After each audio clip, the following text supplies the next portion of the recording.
Оставляю, Петрович, тебе вакуум машину. Нет, не надо конфет, у них вид пластилина. Немного списка, ну посиди со мною. Терзает мои опухшие веки за 40 лет такого собой. Ароматы сладкой Semen. клубы. Надо My ass fucking coming. пропадая вдали. Шалом, друзья. Здрасте всем. Доброго утра. Доброго понедельника. В Гачестане, кстати, солнце было уже все нихуя. Ну и ладушки. Сегодня забираю машину с ремонта. В обед. Так, Игорь, здорово. Романы тюремные. Да, Мямбе, здорово. Юпик, здорово. Вот это наша Значит так, у нас тут 89%. Будем сейчас потеть. Вторник, Янка. Вторник, пацаны. Вторник на дворе. Сейчас минутку. Вон минет, а может быть даже и 2. Fucking coming. Man.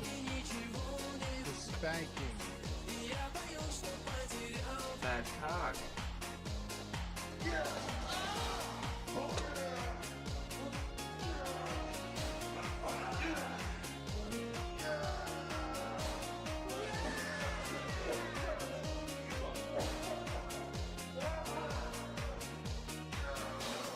Fisting my anal.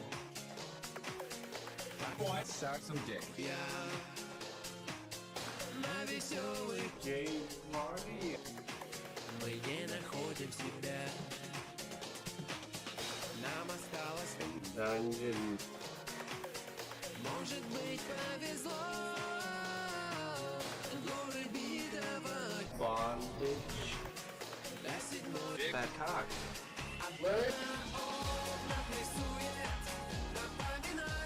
My dick. Man.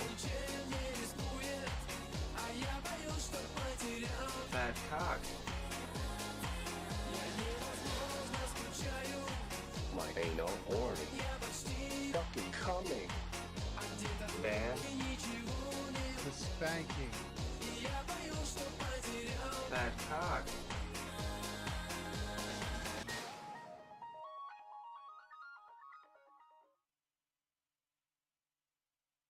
Fantasies. Deep dark fantasies.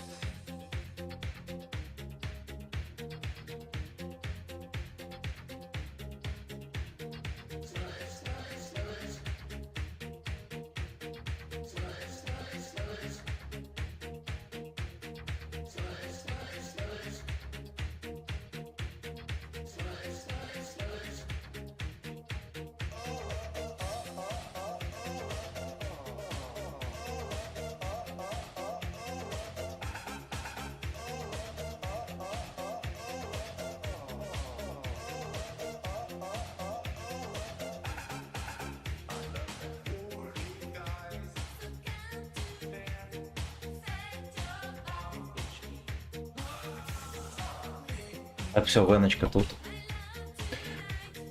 Веночка тут. Так, Эйнол максимально расслаблен. Счет дням недели потерь. Я первый, здорово. Егор, здорово. Всем здравствуйте, пацаны. Погнали, короче. Давайте апнемся хотя бы до 90, не знаю, 2. Для этого надо ебать мужиков. Так. Короче, блядь, знаете что, сегодня ночью как ебанула судорога в ногу, и до сих пор как будто бы идет. Икра болит жестко. Болит жестко. Так, ну, короче, погнали. Ну, хоть камеру врубил, кто шарит. Не врубил, ну вот он ее. Шерстила. Где там хвост торчит. Бля, даже не умылся, сука, сегодня. Wild Gay Sex. Wild, блять, Gay Sex. 10 букв здорово. Нужно пальчик в попу засунуть, давление уравнять. Может так.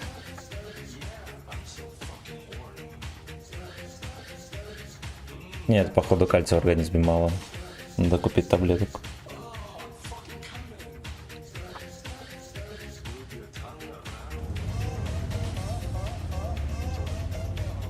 Обезьян.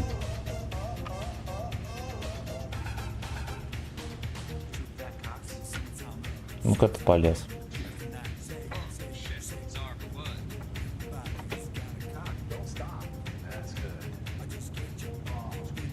Ну.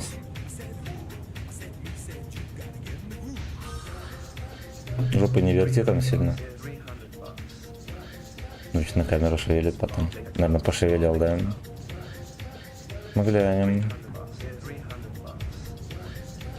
Ну, бля. Обезьянообразный кот тут.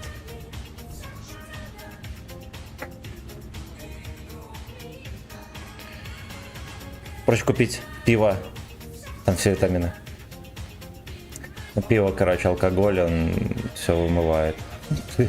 Что есть в пиве витамины, это не значит, что да, они все усвоятся. Да. Ебать, прикольно.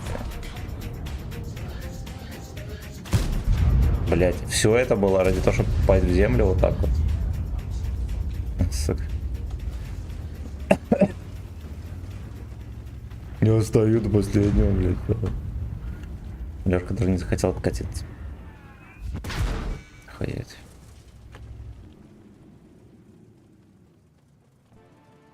Ильдар, здорово. Серега, привет. Зевску.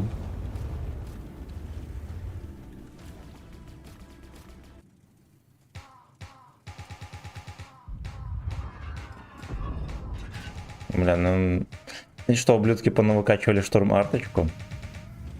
И она как-то все больше и больше теперь развлекает.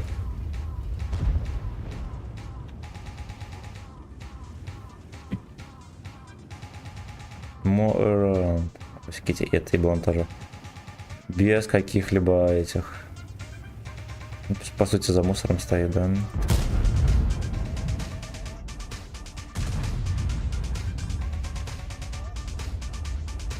Мы честные, блядь, мы честные, пиздец. Даже не представляете, насколько мы честные люди.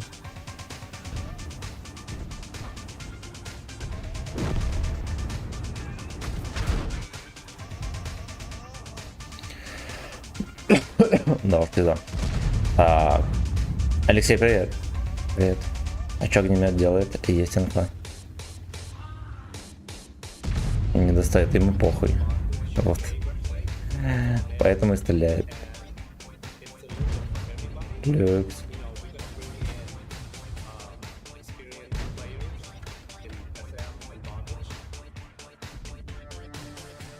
Слейв веб-сайт. Ну давай еще разок. Хорошо. Почти на 500. Что за карта? Йорик, блядь, выехал. Карта, да, господи, это карта в игре дольше, чем Джоов. Иди на... Вот здесь мы уже ничего не сделаем. Значит, что, может быть, мы давайте отъебнем отсюда.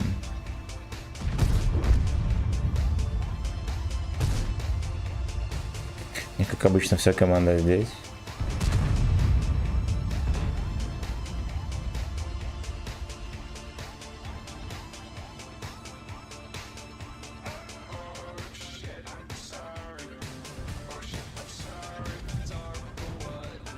Вот. Блять, все-таки попал, сука, в самый хвост. Ебаная мусорка.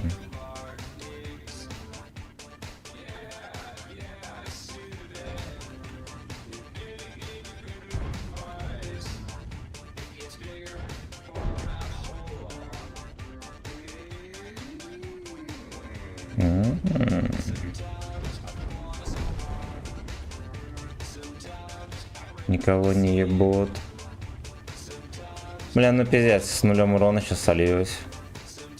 А в чем я, блядь, виноват?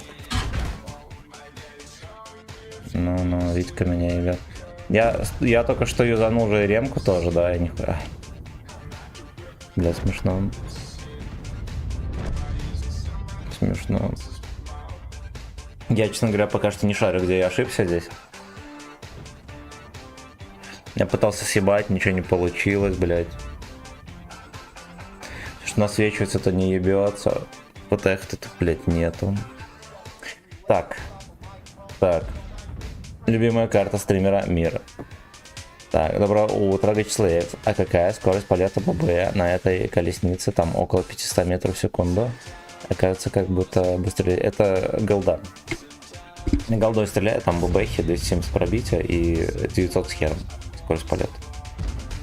А обычные снаряды, ну, либо забываю юзать, либо на ближней дистанции им можно пользоваться. Не повезло, да. Ошибся, что нажал кнопку Б. Ну это, блядь, понятно. Там популярный ответ. Как только я задаю вопрос, где я ошибся, пишут, что не надо было бы выходить. Вот нам не подходит, блядь. Блядь, ну я хз, вот я... Надо было изначально ехать на другое направление, а, блядь, тогда на какое? У нас на центре не было никого. Ехать туда, на эту гряду, ну, блядь. Пиздо. Ванишилмен. Я бы народ. Спасибо за лайки, пацаны.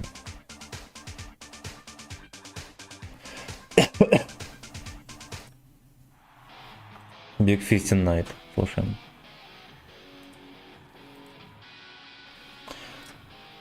Эх, блядь, эх. Ну, даже, блядь, в таком случае, если, да, такая катка ебанская получилась, можно было бы как-то, может, я не знаю, блядь, выстрелить хотя бы 1500 урона, например.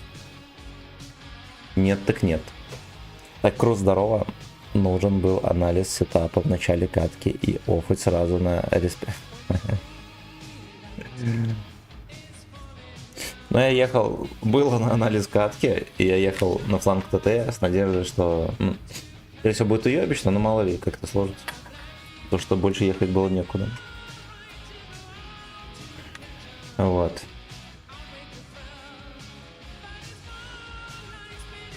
У нас по итогу пацаны, которые еще...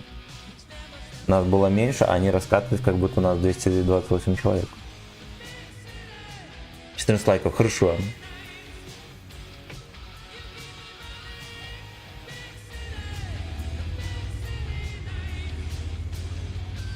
Уже 15.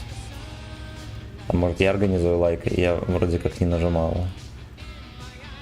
Вот так вот. И я лайканул тоже, так и быть. Так и быть.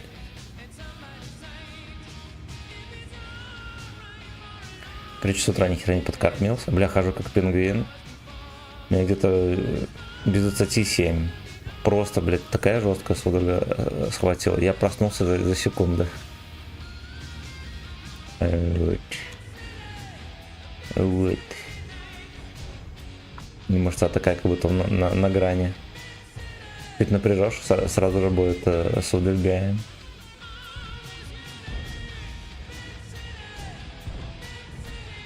Ну, Лёшка.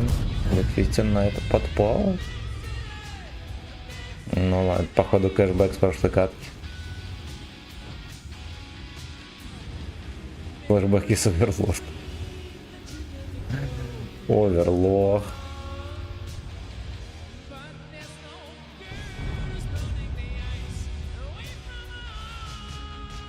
Сам выцелил баг. Ну, я честно скажу, я просто стрелял в борт, я не выцеливал. Вот, зачастую, да, бывает такое, что я стреляю в двигатель. Либо в тот, ну, либо я знаю, где баки, да, там, в середине деда, например. Да, кидаю.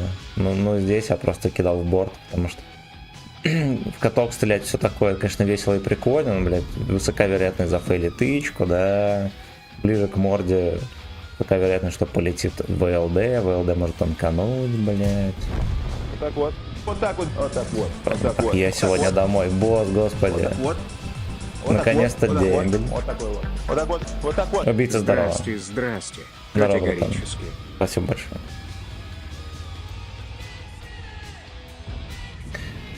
Катефистически.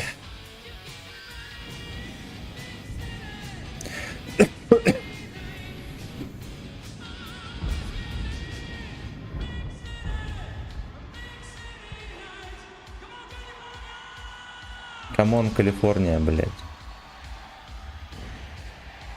Да ладно, мы знаем, что ты профессионал и знаешь, где у каждого танка спермобаки. Самое, знаешь, что смешное, что у них, скорее всего, целый набор модулей, у которых одинаковая вероятность загореться. Скорее всего, двигатель, баки и трансмиссия, блядь.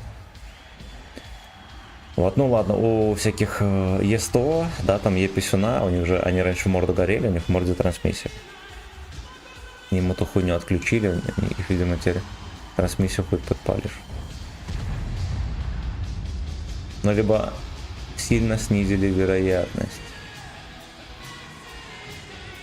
Big deal tonight. Бля, Лёшка поедет. Лёшка мужчина оказался. У нас там в зелени сейчас будет нафестовка.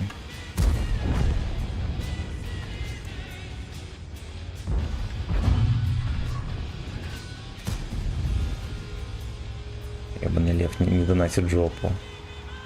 Что делать, если ебаный лев не донатит жопу? И ебет каждый тычка. Надо откатываться нахуй отсюда. Да, потому что меня он вот так сейчас заебет.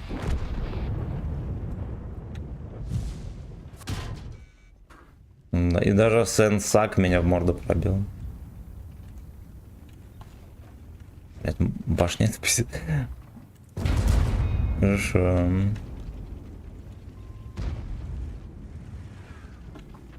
Сейчас Леп еще по внешке ко мне приедет, ты охуел совсем.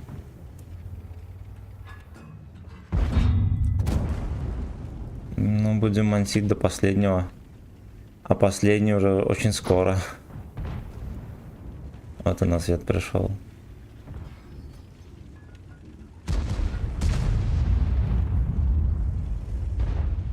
Come on, Moscow, I wanna hear you.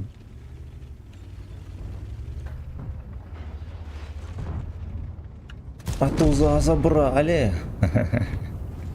Бля, я, честно говоря, уже думал, что погребальный секс. Вот мульца в готовности номер 1 была. Мульца была в готовности номер 1, на 500 мне скидывается перед смертью свинья.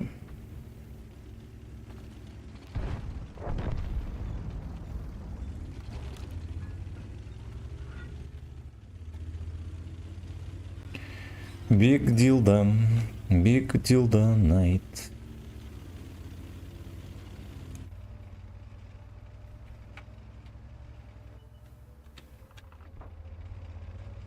Где этот бойчик?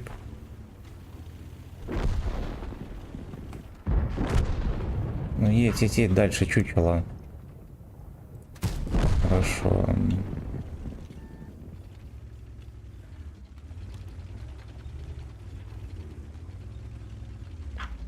Где-то еще СТРВ. Котик покакал. Бля, котик сегодня разбудил со всей силы меня. Он голодный был, как демон. Тарантьев, ебан. Я пойду дерьмецо уберу и вернусь. А нет, котик не какал, он просто поссал. Читаю комментарии. Да ладно, мы знаем, что ты про... Все мужики спермобаки, это так. У нас трансмиссия есть в танк. Ясен хуй. Я знаю, что у них... Но оно просто... Трансмиссия у нас нарисована в игре как двигатель. Типа общий модуль называется. Что у них двигло горело, потому что у них двиг в НЛД, и он критовался, и еще критуется и загорается. Короче, всех немецких танков трансмиссия спереди вообще не похуй какой, да, но по сути, блядь, почти в любом. Как это легко определить? Вот ведущие к этим. Ну, вы поняли, вот каток, который просто присутствует, грубо говоря, да, вот ведущий, который с зубцами и так далее. Ну, любой тыкайте, да, там Пантера, да, та же, вон, все, везде. У них везде спереди трансмиссия, например, он тот же Е100. У него, блядь, тоже, вот видите, трансмиссия спереди. Хотя, видите, где двигатель? Вот это все явно намекает на то, что двигатель здесь. Здесь. Вот так вот. Вот так вот. Вот так вот. Кстати, в Вот так вот. Леопарде Вот так вот. трансмиссия не спереди, насколько я Вот знаю. так вот. Да, вот. Вот так вот. Вот так вот. Вот такой вот. Ну и получается Вот так, что вот. здесь Вот двигатель, так вот. здесь трансмиссия. Здорово, папаша. Здорово, папаша. Сейчас подожди минутку. Здесь трансмиссия. Получается так, что трансмиссия выполняет роль дополнительной, ну, грубо говоря, дополнительной брони. При пробитии, да, снаряд попадает в трансмиссию, блять. Ну, короче, вы поняли. Интересное компоновочное решение. На деле, блять, после пробития в морду танк не работает. Поэтому они, в принципе, перешли к классической схеме, да, упрощает конструкцию, удешевляет, соответственно, снижает количество человека-часов, что очень важно на производство, и, блядь, если танк подобьет в боевых условиях, его эвакуируют, отмоют, блядь, снова в бой. Все. А если, блядь, спереди была бы трансмиссия, там еще меняет трансмиссию, они, это, блядь, это ебало. В большой войне это ебало, да и в маленькой, наверное, тоже. Так, Андрюха, тогда давайте мы прочитаем. Донат. Аноним, мое почтение. Олег Мавзганов не включился.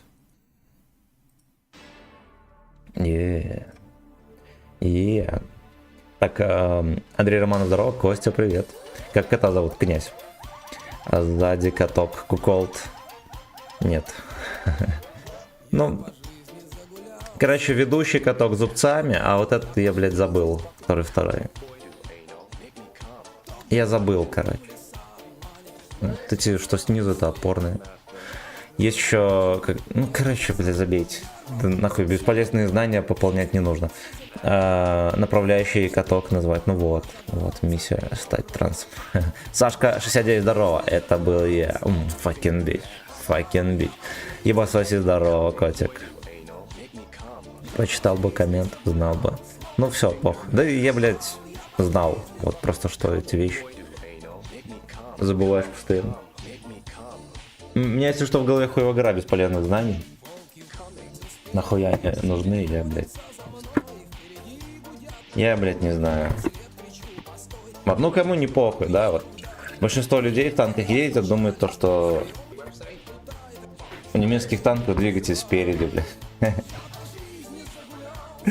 Блядь, а член сзади. Кому не похуй, правильно? Правильно. Так. Фингер ВСов. Поехали. Что ты покажешь нам сегодня? Дик, покажем. Знания физики, математики. Нахуй они в танк. Нахуй не нужны. Ну, блин. Вон херова гора народу беспилотники лепят. Вы думаете, они там шарят за авиастроение хоть как? Ясен хуйни. То, что, блядь, пацаны там в отделах боевой авиации, в тех же, не знаю, Сухого, могут, да, проектировщики, там, инженеры и так далее, то могут любые лёжки из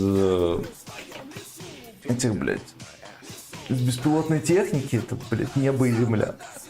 Небо и земля. Я уверен, что там даже не все шарят, блядь, за физику и математику. И похуй, блядь, вон. Работает и работает. Закон Ома. Тебе это река Сумарки. Не навьет, да. Да.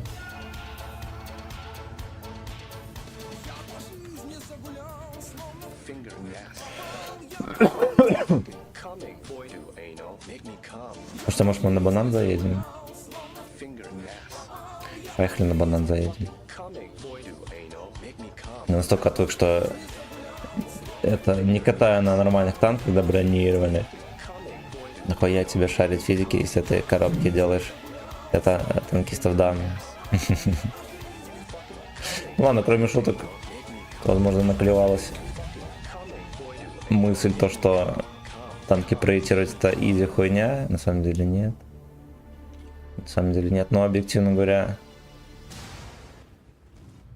Там не столько, да, крутость проектировки танков, сколько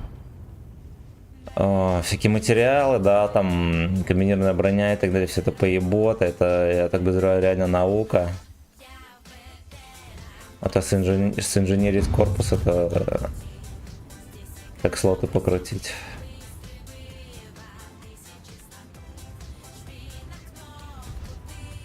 Проебывай хату, ты готов.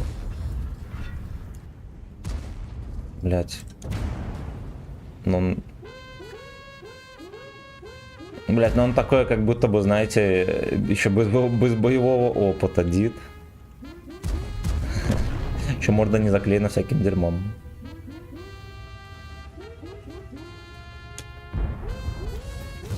А насколько я знаю, даже проектировка самолетов это не считается наукой. Вот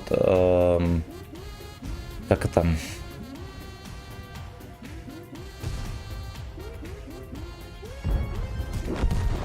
Вот проектировка, как это называется? Блять, не комбинировано, как это не называется? Блять, материалы, сука, не комбинировано, как это забыл? Блять, забыл, сука. Как те материалы называются, которые... Ну, карбон, например, блять, забыл, сука. Композитный, вот, проектировка композитных материалов, все такое. Это реально наука. Особенно проверка прочностных характеристик и, блять, всего с этим связанного.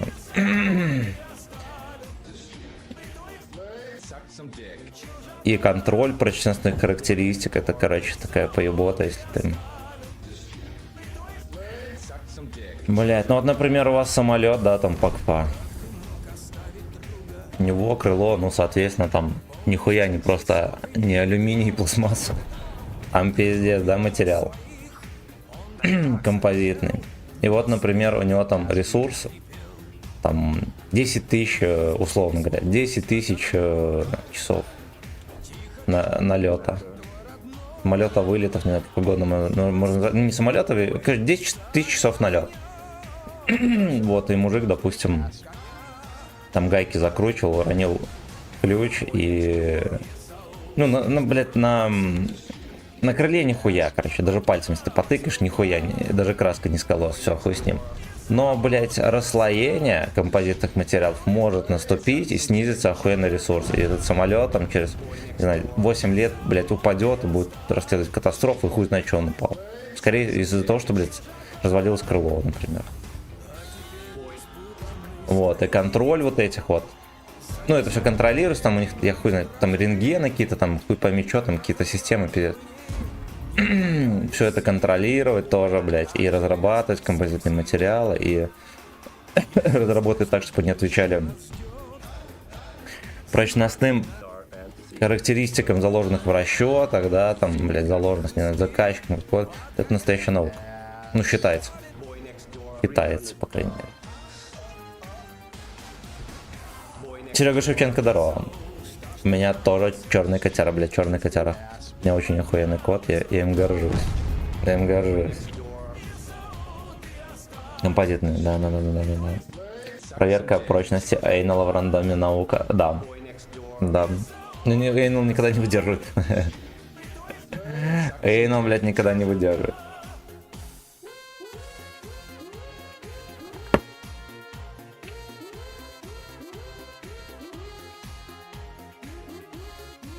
Выше читай. Проебал там что-то. Это для мамкиных танкистов. А это прочитал. Если кто не знал, то в танке стоит вот такая гидрокинетическая трансмиссия. Гидрокинетическая. Мне кажется, смотря в каком танке.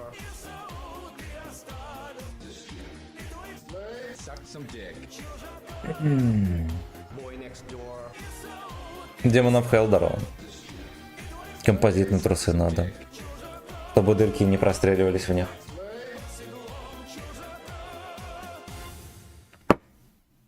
Чтобы дырки, блядь, не простреливались. Вот уже 35 лет. То гости приедут, то у самих переезд. Хорошо, что в центре любого дома всегда есть Аскона.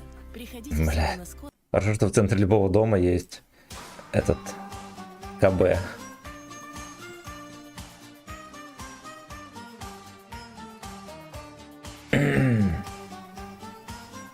Шмель по всем законам аэродинамики не должен летать, но он об этом не знает. Ну, блядь, по законам аэродинамики, то, что у него тельце, блядь, не аэродинамичное. Это похуй. У него там вон крылья как жмыхают, да, быстренько. Все он может. Он может. По законам аэродинамики он, допустим, поезда товарные и так далее, там, не знаю, электровозы эти, там законами аэродинамики не пахнет, он просто как батон, как хлеб-трамвайчик выглядит. Но он же едет, блядь. По законам аэродинамики он выглядит уебищно. Но там аэродинамика не надо. С такой энергией, да, там, весом и так далее. И скоростью тем более. Тем более скорость. Не развивает такую скорость, да, на которой сопротивление воздуха будет критичным. Сопромат. Но нет, там... Это не называется просто сопроматом. Это называется отдельно наука, там... Не знаю, как точно называется. Скорее всего, что-то типа композитные материалы для авиастроения. Оп. Сопромат, мне кажется, ну, конечно, правильно, но это одна из частей. Я думаю, одна из многих-многих частей. И кусать он так может, что пол морды становится как у Терминатора. Т-72, например, в некоторых вариациях стоят газотурбинные двигатели. Т-72, может, 80-ки? Наверное, 80-ку имел в виду. Да, за исключением Т-80УД.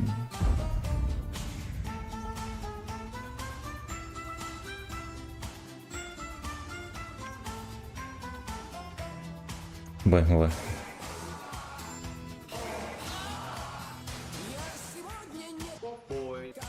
Факбой. Прикольно вышло, 80-ки же специально заявили, что все, типа, дослуживают ресурс и нахуй с пляжа. Да, снимать с вооружения. Сюда, блядь! Давай, любимый гача плейлист. Ха, сука. Ща врублю. Это тоже я, fucking bitch. Fucking bitch.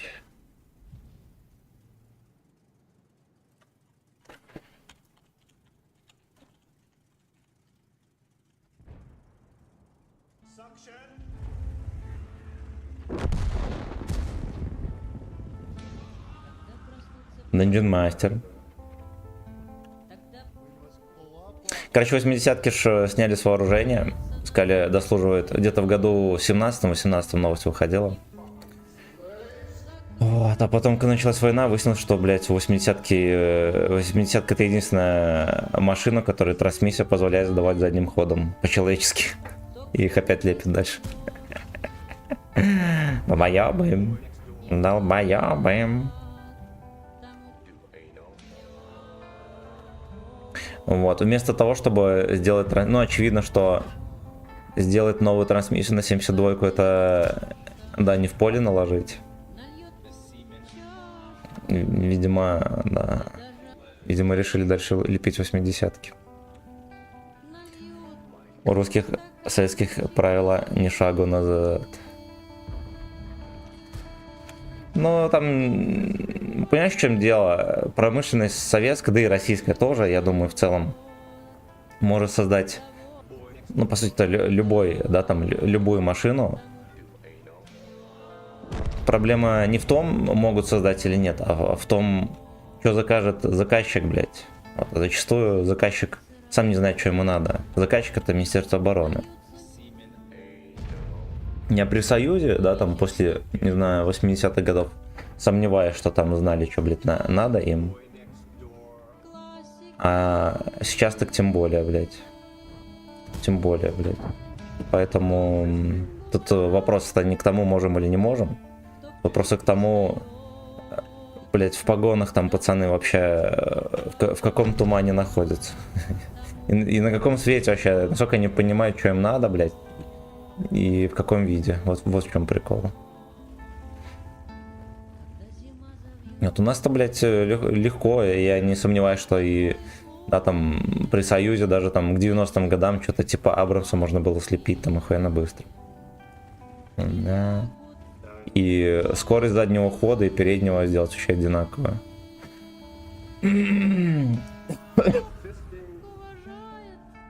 На реке, когда будешь отметки брать, хочу. Ну, я думаю, мы даже завтра с утра, может, поедем. Тут уже каникулы закончились, да, можно будет покатать. Их же 2 завода делала, или делают в Питере газотурбины и в Харькове. Ну, в Харькове, да, не, по-моему, в Омске лепили 80-ки. Вот в Харькове, наверное, все еще там лепили свои 64-ки эти. Дохуя на хранение, новые разработки нынче стоит такая не дохуя. А то, что МРФ будет это покупать, не факт. Но. Нужен орешник. Нужны бесплатные танки, нужны. Вот что кажется, что насчет орешников, блять, конечно, стопудово мега дорогая хуйня. Возможно, даже дороже. Ну, непонятно, я, честно говоря, не шарю, можно ли этой хуетой ёбнуть мост где-нибудь там под Львовом. Возможно, не попадет. А если попадет, возможно, экономический эффект будет все равно несопоставим. Настолько дорогая ракета. Сам факт, что КБ могут много приложить, и вояки много что попросить. Все опирается в бюджет страны. Ну, даже не страны, а в целом. Вот, допустим, не просто так же всякие... Ну, допустим, есть, условно говоря, там всякие калибры, блядь. Не знаю, Х-69, там, Х-101, похуй. Все вот это вот есть, да. Крылатые ракеты, которые с бешеной дистанцией полета, да, там, нормальной боевой частью. Вот, и есть всякие бомбы с комплексом управления полетом, да. УКАБы, УФАБы там и так далее, всякая хуета. Да. Ну и, блядь, надо понимать, что это сделано не потому, что нету, да, там ракет всяких, которые могут это делать, то что это дешево. В таких объемах ты просто, блядь, ну заебешься выпускать там Искандеры, например, они слишком дорогие. Ну и, соответственно, как ты обычную бомбу, не прикручивая к ней, блядь, модули там планирования и так далее, она все равно не будет. Даже если она полетит на такие, ну условно, полетит на такие же дистанции, как, не знаю, тот же Искандер, что, ну, по сути, невозможно. Ее стоимость резко взлетит, во-первых, а во-вторых, все равно не будет таких же характеристик, как у Искандера, например. Да, причем, ладно, у нас там армия не тянет бешеные суммы, так и в США тоже. У них конкретно все расписано, какими ракетами, какими боеприпасами должно что поражаться. Ну, в буре пустыни, ладно, они там постреляли дорого, богато. Вот, но потом поняли, что, блядь, так воевать больше не будем. Вот, и у них там тоже модули планирования, всякая хуйня взялась. При том, что хуйню эту с модулями планирования, по-моему, первые австралийцы придумали, испытывали и так далее. Поиспытывали, хихи-ха-ха, и все, и забили ход. Потом, когда поднялся вопрос, американцы это все купили себе. Почему ты из Беларуси в курсе, что у нас на заводах штампуют? Да потому что, блядь, Беларусь тоже Россия. Во-первых, во-вторых, у нас одинаковое информационное поле. В Омске уже не смогут с 0 до 80, ясен хуй, не смогут специалистов в конце нулевых по цраку завода, и никто не собирается возвращаться. У меня на заводе в отделе 10 специалистов станково работают и говорят, нахуй надо возвращаться. Правильно. Нет, так там понятное дело, что от Омского завода, который был при Союзе, не осталось нихуя. Вот, там, наверное, это можно назвать крупной ремонтной базой, скорее всего. Скорее всего. Ой, блядь. Так эта информация доступна всем и вся. Ясен хуй. Ну, видишь, как правило, в СССР было 3 КБ. И это рождало дорогу конкуренцию. Вот почему Т-64 не продавали за границу. На него всегда внедряли все новинки, испытывая платформу, так сказать. Но не скажу, они вообще... Короче, ходовые испытания 64-ки, 72-ки, 80-ки проходили регулярно вплоть до конца Советского Союза. Постоянно, блядь. Постоянно. В разных погодных условиях, в пустыне, в снегах и так далее. У них, походу, был такой не фетиш, а развлекуха. У военных, плюс там у конструкторов и так далее. Из года, блядь, в год. Вот, а что касается 64-ки, условно говоря, это как сейчас, допустим, вот есть Т-90, есть Т-72Б3, например. Т-90 очень дорогой, он крайне, ну, он более совершенный, чем Б3, но также очень дорогой. А Т-72Б3, он попроще и как будто бы можно больше сделать. То же самое было в случае с 64-кой и 72-кой. Надо понимать, что ты можешь делать танк, блядь, не знаю, там Е100, например, охуенно крутой, но, блядь, не выигрывают войну такие танки. Выигрывают танки вот такие, как Т-72. Вот, условно говоря, 64-ка это как, ну, очень... Я, может быть... Бля, да пошел ты нахуй. Может быть, плохо выражаюсь, ну, короче, Т-64-ка не для большой войны. Просто потому, что на 64-ку специально отдельно делался двигатель только под нее, всякая вот эта вот хуйня, да, всякие мелкие вот эти узлы и все в этом роде. А 72-ка максимально унифицирована с промышленностью. Чтобы вы понимали, на 64-ку двигатель делал один завод. На 72-ку делали двигатели 3 завода, при том, что они ставились не только на 72-ку, но на трактора и прочую хуету. И в случае войны, блядь, даже не планировалось 64-ки выпускать. В случае войны планировалось лепить только 72-ки. Все, блядь. 64-ка только для начального этапа войны. Вот, это не я придумал, это, блядь, в книжке одного охуенно известного конструктора, который занимался разработкой бронетехники советского. Завтра дре Андрюха, fucking bitch. Блять, тут отвлекся, пиздец, опять катку не играю. Запиздели. Почек, привет, Андрюха, здорово. Диман, здорово. Даже хохлы в курсе того, что только испытания у нас проходят. Мы охуели, когда в каналах уже по полочкам разложили новое изделие.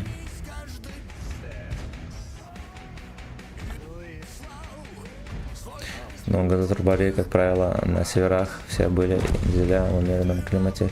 И здесь долго мороз, лето готовить. А мне кажется, это все хуйня. И газотурбины тоже поедет. И дизельный, да, там. Ну ладно, в морозе, там, хуй с ним. Но вы же не думаете, что Т-80 делали только для того, чтобы...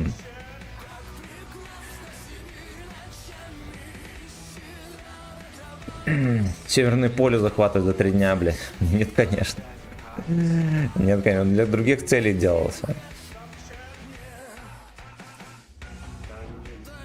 Танк легендарный своим отвалом катков. Миша Расулов, привет. Палач, привет. Откуда столько познаний? Просто интересовался всю жизнь. Я не инженер, ничего такого. Начрай Гач из полкома. Да, Смокин Манки, здорово. Даня Жук, привет. Всем с именем доброе утро, здорово. Есть серьезный вопрос. Какой? Какой? Джоб хуесос? Сука, если вы катку в 0 урона, пацаны, то сейчас Б уже без валеного ГТД. Ну, есть и Т-80 УД, тоже с дизельным двигателем. Есть такие, есть такие. Вот, газотурбинный двигатель-то он неплохой. Возможно, его главная проблема как раз таки в том, что ты его в полевых условиях нормально не обслужишь. Ну, просто потому что нужны специалисты, блядь, нихуя не тракторист. Витька с деревни, да, которого мобилизовали в случае там войны большой. Нужны нормальные пацаны и, скорее всего, такие, которые сидят на заводе и так далее. Вот я, честно говоря, не в курсах, в какой степени можно ремонтировать ГТД в полевых условиях, но подозреваю, что в охуенно небольших. А в условиях большой войны ты, блядь, ремонтную мастерскую по ремонту именно ГТД хуй организуешь. Ну ладно, смотря что там, смотря куда, ну, короче, вы поняли. Шарль Шмыга, Сэмин, я вчера его купил перед сном, даже там Наська один бой сыграл. Танк на самом деле толковый, пацаны. Никого не слушайте. Пидоров не слушайте, Вячеслав самый натурал. Блять.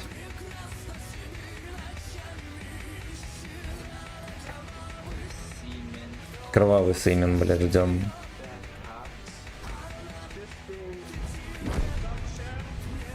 Хорошо, наебали.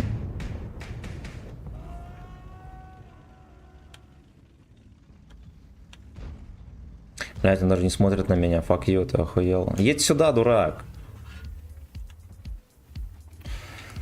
Пизда.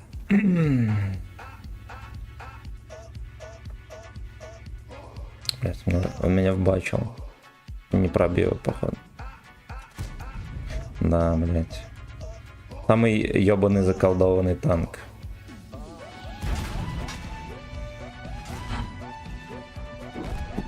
Пиздом. Так.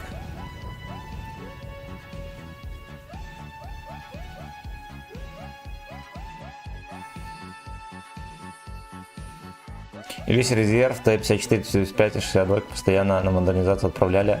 И что-то о них придумали новое. Конечно, конечно. Потому что это тоже техника, она тоже будет встречаться, если что. Что пригодилось бы. Ну и сейчас, как мы видим, пригодилось. Вчера впервые 10к урона дал. Красавчик. Красавчик. Про Джова это аксиома. И если я средний игрок, смогу вторую отметку на Шарле, стоит его брать. На Чифе второй смог. Сможешь. Сможешь. Замена ГТД. 30 минут в поле. Вот ремонт самого двигателя. Это завод. Ну вот, да. Да.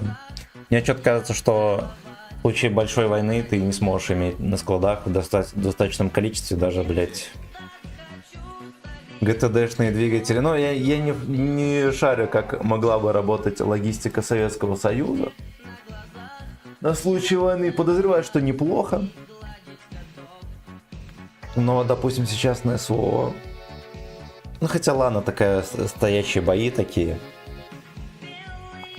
Там логистику в целом, наверное, можно организовать. А в случае маневренных боев, да, вот как посмотреть, допустим... Ну, просто посмотреть, какие бои были во время Второй мировой войны на Украине. По сути, основные сражения были именно там. И, блядь, с такими маневрами и прочей хуетой, мне кажется, что, блядь, просто охуеть. А плюс еще у вас в войсках 3 разных танка с 3 разными двигателями. Я думаю, что запасов логистов и их не хватит на 3 дня. Поэтому я, конечно, блядь, конечно, хз. Чисто замена агрегатов, никто. Точный ремонт двиглов стало, поменяли. Ставшие в тыл отправляет на ремонт. Уже, ну это понятно, но, блядь. Ты же понимаешь, что низкая ремонтная пригодность очень сильно влияет на боеготовность частей. Очень сильно влияет. Даже он Пантера, да, когда все документы, кстати, в открытых, ну не документы, а списки там, боевые листы и все такое, на все в доступе в интернет, кому интересно, можете посмотреть. Вот Пантер пришло под Прохоровку, ну не под Прохоровку, на Курскую дугу, 200 штук. Ну, короче, 200 штук. И они там с переменным успехом применялись, да, там минные поля, прочее дерьмо, там, не знаю, засады и так далее. Короче, они сразу же там, после буквально там первой, не знаю, недели боев, боевой готовности оставалось 80 штук. 80 штук. Они по разным причинам выходили там из строя и так далее. Да, там подбиты, не подбиты, там взорвались подорвались на минах и так далее. И в течение всего сражения их примерно 80, там, и по чуть-чуть снижалось количество, оставалось в боевом состоянии, при том, что они их достаточно быстро ремонтировали, то есть, понятное дело, машина была сырая, но ее быстро ремонтировали, и все равно, блядь, и все равно, то есть, в полную мощь, по сути, они не поучаствовали в боях, просто потому что, блядь, ну нельзя было взять и быстренько это починить. 34-ки таких показателей не было. Вот, то есть, по сути, вы, имея низкую ремонтную пригодность, и плюс даже пускай высоко обученное количество, большое количество специалистов входит обученных, у вас все равно выйдет так, что у вас вот танковый батальон, блядь, на полную мощь не будет вообще участвовать, не будет на такую мощь участвовать, как более простая техника. Да, то есть, условно говоря, вы, допустим, у вас вот есть, да, там сражение, которое в течение месяца идет, и у вас там вместо 200 Т-80 воюет там 60-80, ну пускай 100. Да, еще есть батальон там, ну короче, и есть 70 двоек, там 200 штук. У вас будет, блядь, работать в 1,5 раза больше. Соответственно, что лучше, блядь, 150-70 двоек или 180, например? Ответ, блядь, очевиден. Война же это, блядь, не вопрос там совершенности техники, да, хотя и это тоже. А вопрос снабжения, логистики и так далее. Вот, если ты решаешь этот вопрос, допустим, в войне с противником, если ты не решаешь вопрос, как подбить, например, Абрамс, но решаешь вопрос, как решить его снабжение полностью всего там, то вопрос с уничтожением решает сам собой, он просто не едет никуда, его экипаж бросает, он съебывает. Вот, а по такому принципу, вот, кстати, вот Россия воюет, например, и они вопросы лишения снабжения хохлов не решают, блядь, решает процентов на 10, наверное, поэтому там столько дронов, блядь, техники, современной, несовременной, снарядов и так далее. У хохлов на фронте есть все. Соответственно, такая война может идти, блядь, бесконечно долго. Просто бесконечно долго. Пока им не начнут еще активнее помогать с Европой и так далее.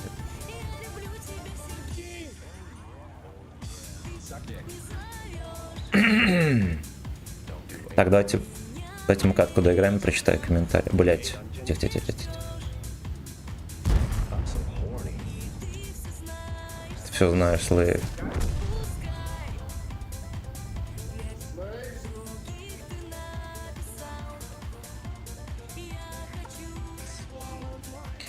Я хочу, чтоб ты сагдик. Так. Мужикам с утра только дай попиздеть про политику и армейку. При совке на момент его развала было 5000 танков. Всех За ваше здоровье и за мое очко. Блять. Риф, удачного нагиба лешек. Спасибо, братан. Плей. Момент. Да их сломать больше, чем подбито было. Ебаный 64. На консервация было более 30.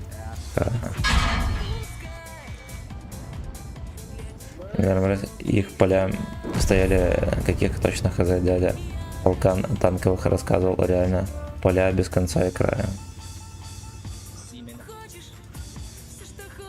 Ну, кстати, о вопросах советской логистики, блядь. Прикиньте, в случае мобилизации и прочего, да, у вас запас танков есть такой, что можно даже и заводы не включать. Вот хватило даже на войне с хохлами, причем и хохлам хватило на войне с нами. Вот, а ничего кроме колов делать не умели.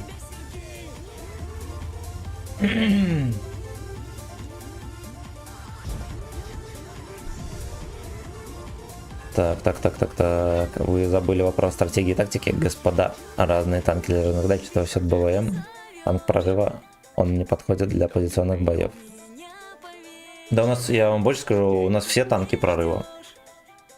Они созданы по задачам и по идеям, которые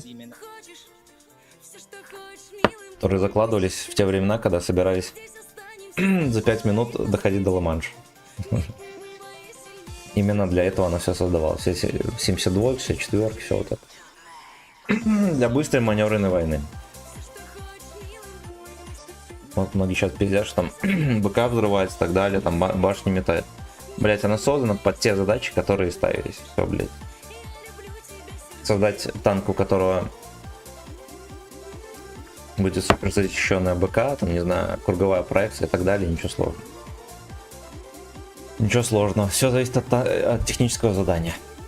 От заказчика. Как показывают идущие события, танк — это бронеартиллерия умирает быстро. Танк прорыва очка. Сука. Так, я, может, что-то проебал, пацаны. Так, аноним, спасибо за полтишку. Так, там... Давайте мы еще кому-нибудь пиздатенький гачи-ремикс врубим.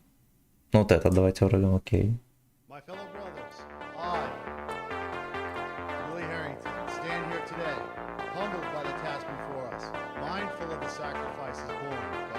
Кстати, на мой взгляд, сейчас сильнее устаревают как раз таки всякие Абрамсы, хуябрамсы, чем даже тот же старенький Т-72. Ну, пускай модификация Б3. Вот, потому что задача поражения других танков сильно перекашивается, да, там на всякие БПЛА и так далее. Соответственно, задача танка сейчас — это поддержка пехоты. Да, там стрельба, не знаю, фугасами, там по разным, как-то по навесной траектории. С этим лучше справиться обычно 72, 80 и так далее. Вот, плюс та же пресловутая ремонтная пригодность и так далее, простота эксплуатации, все в этом роде, блядь. Абрамс вызывает какой-то вопрос. Мега дорогой, прихотливый в эксплуатации. Вот у него, наверное, до сих пор не появился нормальный фугасный снаряд. Вот он такой. У него, короче, яркая противотанковая направленность, а сейчас как будто бы, ну, по крайней мере, в рамках СВО. В рамках СВО эта задача снижается. Надо понимать, что как только будет нормальная война, в которой авиация будет основной ударной силой, в любой нормальной войне она обязана быть основной ударной силой. Она должна преодолевать ПВО, блять, хуярить всякие мосты, причем по еботу, блять. И через месяц, по-хорошему, да, там у противника очень снижается количество, да, там, тех же FPV-дронов, блять, вы просто не подвезете в таких товарных количествах, которые есть на СО, да, там, у вас будут все въебанные дороги, магистрали, там, железнодорожные мосты и все в этом роде. Соответственно, у противника будет низкая насыщенность дронами, да, там, линии боевого столкновения, и вот как раз таки, когда бронетехника пойдет на прорыв, вот там на эту бронетехнику как раз таки задачи по уничтожению танков противника лягут, и тогда уже будет пиздарез. Просто сейчас военные, да, и не только плавают там в каких-то главных мечтах, прочих хуете, то что дронами можно решить любые задачи, блять. При том, что авиация не решает задачи, под которые она создавалась и так далее. Ну, которые, по сути, ей даже не выставляются. Задачи, которые даже не выставляются. Два закрытых позиций, да. Да, лево 2 лучше Абрамса. Но как показывает практика, и они горят и неплохо хватит земли. Да. Ну, любой танк, я не сомневаюсь, даже армату, если, да, там пустить на фронт, пробить и уничтожить, никаких проблем. Артиллерия справится. Да, стоит она мега дохуя. Топит на анальчик. На стриме вещает военный корреспондент, младший прапорщик Сагдиков. И как в первые раскования раскатали ПВО, логистику и все остальное. Ясен хуй. Ну а как, блядь, что? Мотайте сколько хотите лет вперед, 200, 300, блядь. В том или ином виде авиация будет главной ударной силой. Главной, блядь, ударной силой. Но тот, кто забирает воздух, тот забирает войну. Любую.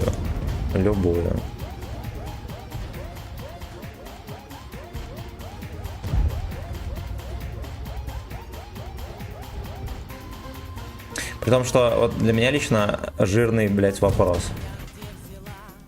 Вот ни одной нормальной толковой попытки прорыва ПВО даже нету, потому что у нас нет ни опыта преодоления эшелонированной системы ПВО, ни...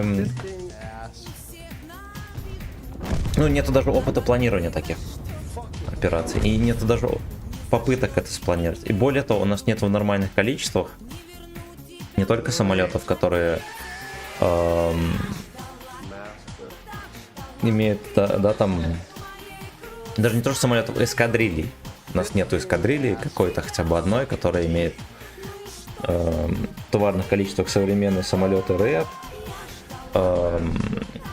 противорадиолокационные ракеты и так далее, да, там самолеты, которые могут наводить другие самолеты на РЛС, на пусковые установки и так далее. Все этого, блядь, нет. Этого, блядь, нет. У американцев это было еще во Вьетнаме. Такие, блядь, пердаки. Соответственно, блядь, ну у нас Ну, типа, мы не можем преодолевать эшелонированную систему ПВО. Соответственно, мы не можем постелить логистику. Соответственно, мы обречены стоять, блядь, на линии соприкосновения и терпеть там дронами перекидываться. Политолог, да. Здорово, главная ударная сила мира там. Санчо, здорово. Неужели у Украины осталось только ПВО, а у них есть. Они кое-что колхозят, у них там есть техника, которая пускает Р-73 или 75, я не помню. Ну, короче, эти авиационные ракеты, которые ставились там, не знаю, на МиГ-29 и так далее, от земли пускает их. Даже с катеров пускает. Плюс им поставлялось дохуя чего, Патриот и Патриот. У них можно считать эшелонированной многоуровневой системой ПВО. Вот такое преодолевалось многократно. Вот не только США, Ирак, эти, блядь, Израиль преодолевали. Тоже такая же была мощнейшая система ПВО в долине Бека. И въебывали. При том, что там не то чтобы она эшелонированная, она там... Ну ладно, может быть, она была плохо замаскирована, но так или иначе все разъебывалось. В ноль. У нас нет доктрины какой. Да, у нас нету общей стратегии, блядь, которая оттачивалась на учениях и так далее. У нас нет этого нихуя.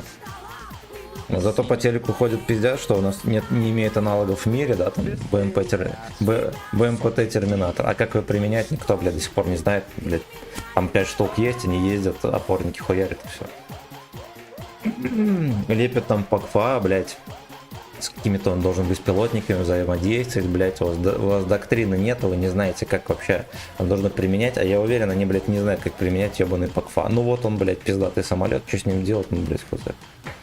Мы, блядь, хз. Ну, наверное, пускай летает, кому сбивает, все, блядь. Вот в чем, блядь, беда. То есть, по сути, возможно, армия даже... Ну, невозможно, да, по сути, она укомплектована всем, что нужно для достижения боевых задач. Только, блядь, пацаны в погонах не знают, как это делать. Ну, точнее, знают, у них есть стратегия, но она, блядь, далека от совершенной, и... Тут, пожалуйста, осторожно.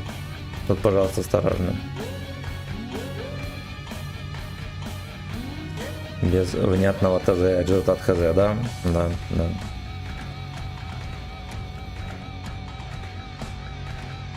Но вот сейчас все во всем мире лепят самолеты универсальные. Нет такого, что самолет там истребитель, перехватчик, хуячик там. Боевые самолеты не все универсальные.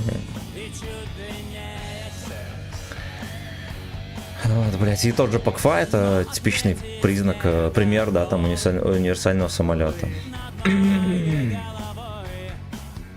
Да, хуйня в том, что, блять, ну, я, короче, не знаю, как это комментировать. Ну, типа, вот у вас есть, да, там, вертолет К-52, он на даче стоит, вы не знаете, как им пользоваться. Знаете, что можно с кабрирования пускать ракеты куда-то там и все, блядь. Вот, потому что, как вы знали до этого, как им пользоваться, вы, блядь, не можете, потому что вас собьет все. Многомиллионная машина просто пускает дешевые, считай, бесплатные, да, советские неуправляемые ракеты, просто, блядь, с кабрирования и уебывают. Вот все, нахуй. Соответственно, какой смысл то, что СК-52 не имеет аналогов в мире, если, блядь, в большинстве случаев он вообще, вы его не применяете.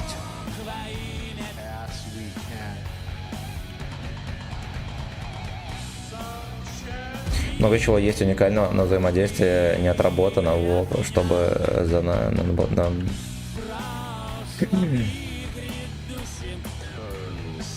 Да это, блядь, на учениях надо было отрабатывать.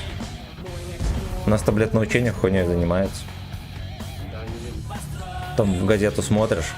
Все стрельбы выполнены на отлично, блядь, и на хорошо. Ну, пиздец. Блядь, мне кажется, больше было бы толку даже не стрелять на учениях, отрабатывать именно взаимодействие и так далее, стратегию применения, да, там, скорость принятия решений, да, там, разведка обнаружила цель, за какое время вы ее поразите, например, вот это все. Вот, на деле хуйня занимается, он, блядь, да, там, помню, учение смотрел, 18 или 18 год, это относительно недавно, блядь, на учениях поля, да, там в ряд стоит танков где-то штук 15, они едут стрелять по каким-то целям, выглядит охуенно, блядь, охуенно. В реальных боевых ситуациях, блядь, это смех. Это, блядь, смех. Вот, с пальцем в жопе сидели, блядь, и дальше сидят. Нихуя, ну, я, честно говоря, не замечаю, что что-то меняется. В плане, да, там, в микроплане. Там, что касается именно линии соприкосновения, окей, ну, если он хуй, что там пацаны воюют каждый день, они свой хлеб там не зря едят, молодцы. А что касается чего-то, да, там, более широкого, то там уже хуй его знает. Там пацаны в кабинетах, как будто бы только цветы поливают, все. Там никаких интересных решений не предлагает, он даже хохлы, да. Ну ладно, хохлы-то ни при чем, их друзья веселые, он постоянно придумывает всякие решения оригинальные, да, там, хоп, вот они подловили там группировку самолетов, сбили там несколько современных самолетов, вот они, да, там, недавно с катера сбили Су-30, современнейший самолет, если что. Вот они, блядь, две успешных попытки Блицкрига, да, когда ты прорываешься мимо опорных пунктов, ну, в случае, допустим, вот со Второй мировой немцы, вот та же Беларусь, они проходили мимо Орши, Витебска и так далее, укрепленных городов проходили вглубь танковыми клиньями, то есть они не вступали в сражения с крупными силами, а проходили дальше. А уже эти крупные силы брали, да, там остальные войска в кольцо. Ну, в большинстве случаев это танки брали в кольцо, потом пехота приходила, как было под Вязьмой, да, пехота приходит, закрывает это кольцо, техника двигается дальше. Вот они по такой же стратегии, но только понятное дело, что масштабы меньше, вот они опорные пункты, села всякие обходили и шли дальше. 2 раза получилось это сделать. Допустим, с нашей стороны, после там начала войны, я такой попытки не припомню. Просто дрочка и попытка перестрелять. Все, блядь. Ни одного оригинального решения, оригинальной стратегии, блядь. Да, оригинального применения какого-то вооружения я не припомню. Так, сколько теперь понадобится? Пример К-52. микроскопом готи забивать, да. Да. Ну это, блядь, это не вина К-52. Ну типа, да. Все насыщено современными этими системами ПВО. Ну, плюс, ну, блядь, разного уровня, да, там от самой низкой дальности до самой высокой. Ну, ясен хуй, что К-52 не создавался для того, чтобы преодолевать это все. Он как раз таки создавался для того, чтобы ебать мужиков в танках, да, в наступлении, в котором система ПВО более-менее подавлена. И по итогу получается какая-то хуйня. Причем, вот, допустим, Гастомель брали, когда было же много вертолетов РЭП, и они там шайкой летели. Да, и РЭП реально работал. Но, видимо, все равно риск того, что да, там что-то собьет тебя, все равно очень высокий. Вот. Все равно мы получали пиздюлей. И теперь вертолеты борзо не летают. Это на цель, насколько ее распилит. Ну, вот, например, доклад, слушал там короткий видос, доклад мужика, который директор ЧВК Blackwater американского.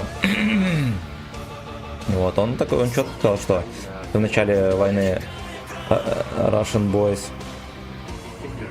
вот, допустим, у тебя артиллерия стреляла, через 1,5 часа только Russian Boys отвечает, да, контрбатарейный огонь. А сейчас 1,5 минуты.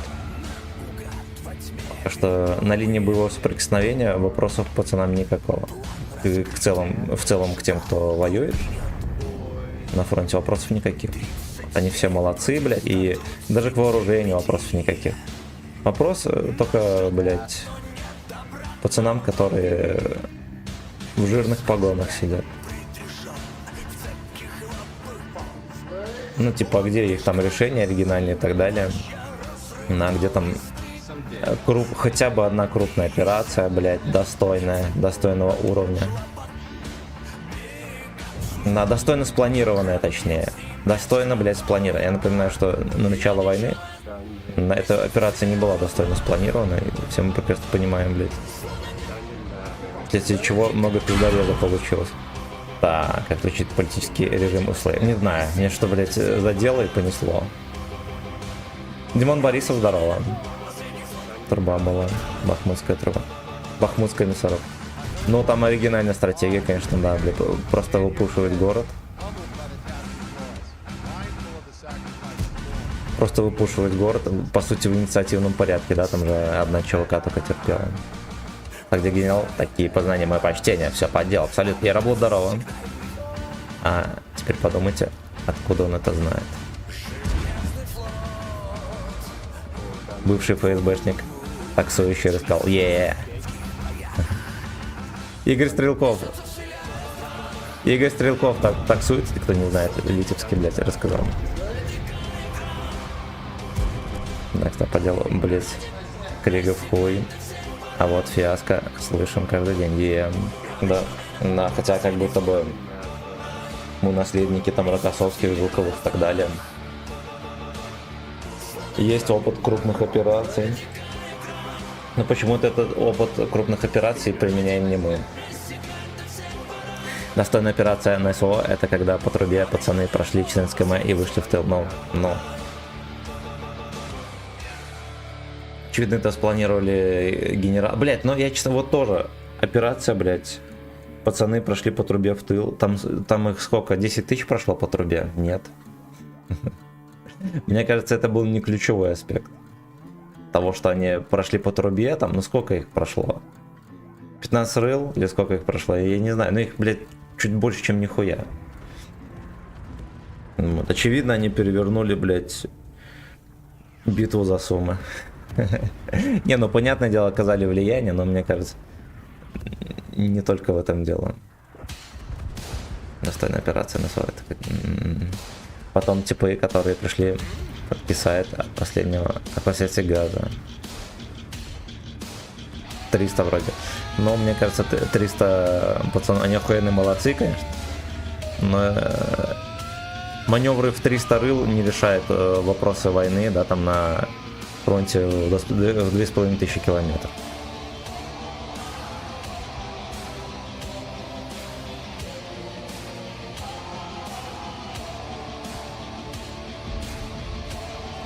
При том, что... Ну ладно, хуй с ним. Надо эту тему закончить. Детонатор здорово.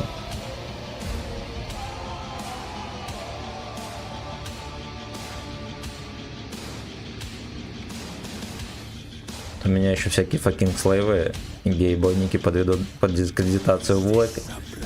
Я напоминаю, что войска полностью укомплектованы. Да, под все задачи. И пацаны на линии фронта охуенные молодцы и знают свое дело. Вот так вот. Соответственно, ну, правильно, никого не собираюсь дискредитировать. Я не, сука, молчание было. Бля, все поехали драйвиться, пялись, в том числе и я. Блять, он уехал.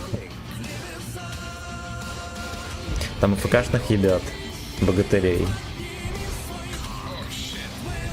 На больших скоплениях войск, где будут пиздиться стенка на стенку, когда появляется крупное скопление. Их бомбят, а остатки... Но я к тому, что вот, допустим, у укров получилось 2 раза прорвать фронт на большую глубину и закрепиться, как это было под Харьковом, как это было с Курской областью. Вот. У них же как-то получилось организовать таким образом скопление. Ну, очевидно, что большое количество войск пошло на прорыв. Скопление войск и отправить их на прорыв. И очевидно, это был охуенный, блядь, сюрприз. Соответственно, скапливать большие группировки и отправлять их на, да, там, на прорыв можно в современной войне, где линия соприкосновения насыщена, блядь, всем. Да, плюс еще спутники, которые могут обнаружить все. У них-то это, блядь, получилось.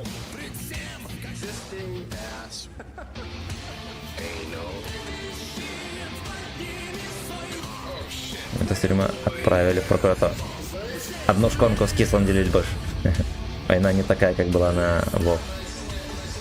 Но я про принципы маневренной войны, про принципы Блицкрига и так далее. Блядь, 2 раза почти подряд получилось это реализовать. Все, блядь, принципы маневренной войны у них получилось. Естественно, ну, это же опыт, блядь, WoW. Это опыт WoW. Или же, когда, допустим, американцы брали Багдад. Там тоже опыт WoW, там операция очень похожа на взятие Берлина. Ну, в общих чертах она охуенно похожа. Точно так же большую группировку не пустили в Багдад и разгромили на подходах к Багдаду. Вот. Очевидно, что они изучали опыт Берлинской операции. Соответственно, ну, мне кажется, что опыт WoW более чем актуален. Не во всех аспектах, но более чем актуален. Помню, как орал, когда вначале говорили, что вещь-мешок и портянка имба, синтетика нахуй не нужна. Все из-за того, что, блядь, развиваться не хотят. Вот опять же, у америкосов, да, там есть DARPA, хуета, который занимается современными исследованиями в области вооружений. И, ну, она создана для того, чтобы армия была постоянно современной и постоянно отвечала, точнее, не отвечала, а превосходила все вокруг. Да, они постоянно исследуют, там, и так далее, вопросами стратегии занимаются, подготовкой персонала и так далее. Там 4 миллиарда, блядь, бюджет, пиздец. При том, что, да, там не все в открытых источниках, много еще там из этого засекречено у них. Ну, финансовая часть. Мне кажется, в первую очередь надо такую же хуйню создавать. Каким-то хуем умудриться туда запихать реально достойных офицеров, да, там, и, не знаю, там, всего кого угодно, там, ученых, не ученых, инженеров, блядь, каким-то хуем сделать так, чтобы там хотя бы 80% людей туда попали не по блату, а честно, чтобы они занимались стратегией, развитием вооружений и так далее, блять, ну это пиздец. Ну, это понятное дело, что невозможно, но если сделают, если попытаются сделать, об этом мыслей никаких вообще, ну типа, об этом никто не заикается, даже не думает. Если такое удастся сделать, возможно, что, да, там, после какого-то гача перемирия, лет через 10, возможно, будет добиться какого-то результата. Маловероятно. Музыка громко, сейчас разберемся.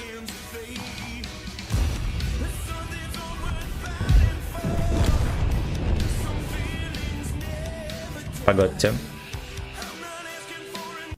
Нахуй стопну. Надо катку тащить. У Амеров есть целый аналитический... Да, вот я про это и говорил. Шли военные и попросили посчитать, по результатам которого создали доктрину. Там... Ну, короче, у них вот эта вот штука, чтобы армия была современной и отвечала всему, что может быть, да, и насыщенная современным вооружением, все в этом роде. У них она притянута просто за уши, блядь, и прибита молотком. У них специальный, да, центр, который бешено финансируется, который отвечает, блядь, за вот это вот. То, что они жидко там получили пизды во Вьетнаме. После этого сделаны были все выводы, абсолютно все, блядь. Причем центр настолько заебись работает, что когда они проводили операцию в Афганистане, у них... Блять, у них настолько были подготовленные пацаны, они даже знали традиции, блять, и прочее этих аборигенов всяких. И, соответственно, они правильно с ними работали, они даже знали, как правильно к ним ходить на переговоры, как там правильно сидеть и все в этом роде. Вот, блять, вот про что я. Это, вот это, блять, означает, что люди готовы к любой, блять, войне. Похуй, с мужиками в тапках, либо с мужиками с современным вооружением. Вот, и нам реально нужна такая...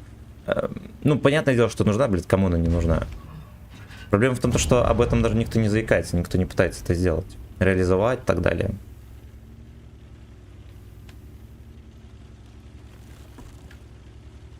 Ну-ка, здесь петушка нету. Нет.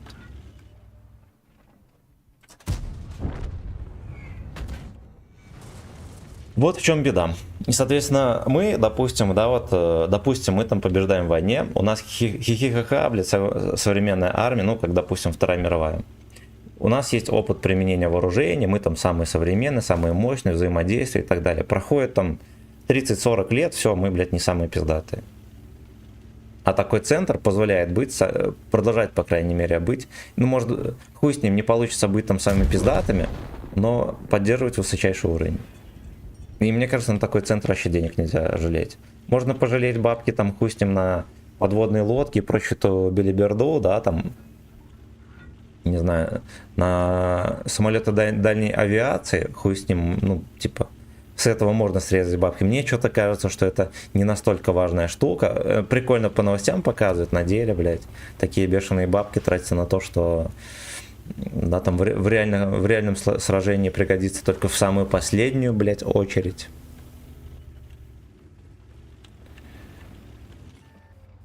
Мне кажется, это, блядь, не сильно состоятельной темой.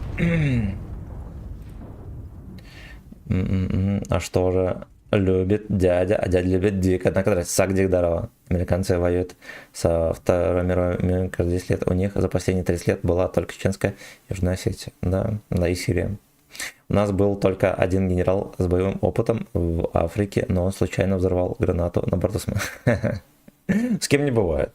Блять, 5000 урона дал, пацаны. Борис, привет. О чем речь? Ток залетел, да? Про войну. Который был личным поваром Ту-Пу. Да, это он. Все остальные свадебные генералы. I just wanna know why.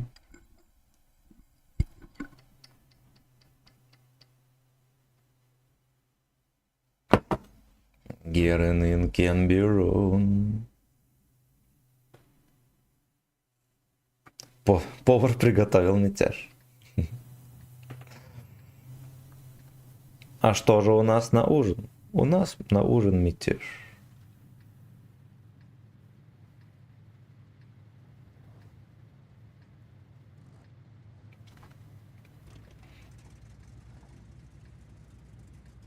Я бы твою казарму, пацан, пишет. Так, извини, что там не под проеб? Хай, Билли.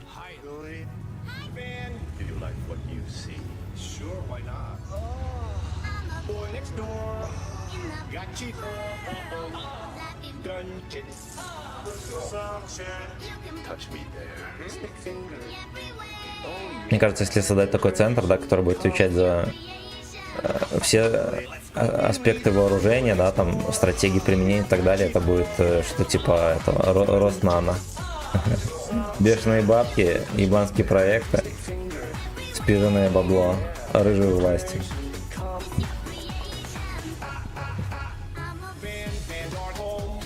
Бен. Нанокепка, да. Получится очередной проект для попила бабла.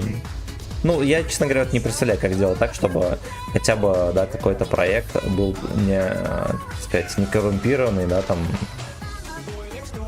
без всякой этой, без блата и так далее. Ну, блядь, как будто это вообще невозможно. Ну, типа, нужен еще орган, который будет это контролировать, блядь, чтобы там были нормальные пацаны, как он будет контролировать, блядь, как он отличит нормального инженера от долбоеба. Да, там, допустим, будут экзамены. Экзамены можно сделать, как сказать, экзамены можно провести за бабло с нужным результатом. Ну, типа, блядь. I don't know. I don't know. Да, есть, конечно, надежный проверенный метод. Это репрессии и расстрелы. Но говорят, уже не модно. Говорят, уже не модно. Амер тоже огромный попил. Да, привет, найти можно. Да. Там даже завышение цен сумасшедшее на вооружение, да, потому что один хуй купит, вообще похуй. Там это тоже есть.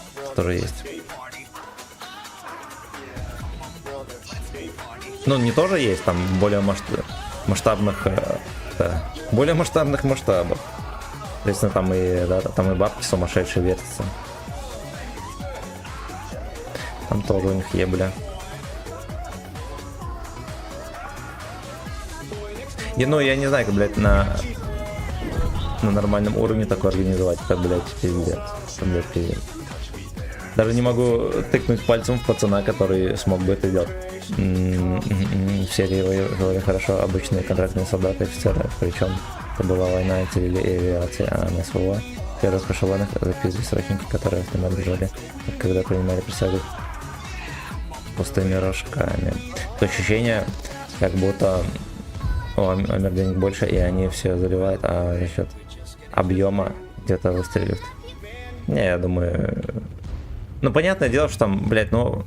У них, во-первых, культура коррупции есть некоторая. Ты вот обязан дать чаевые, блядь, даже пацану, который тебе пиццу принес.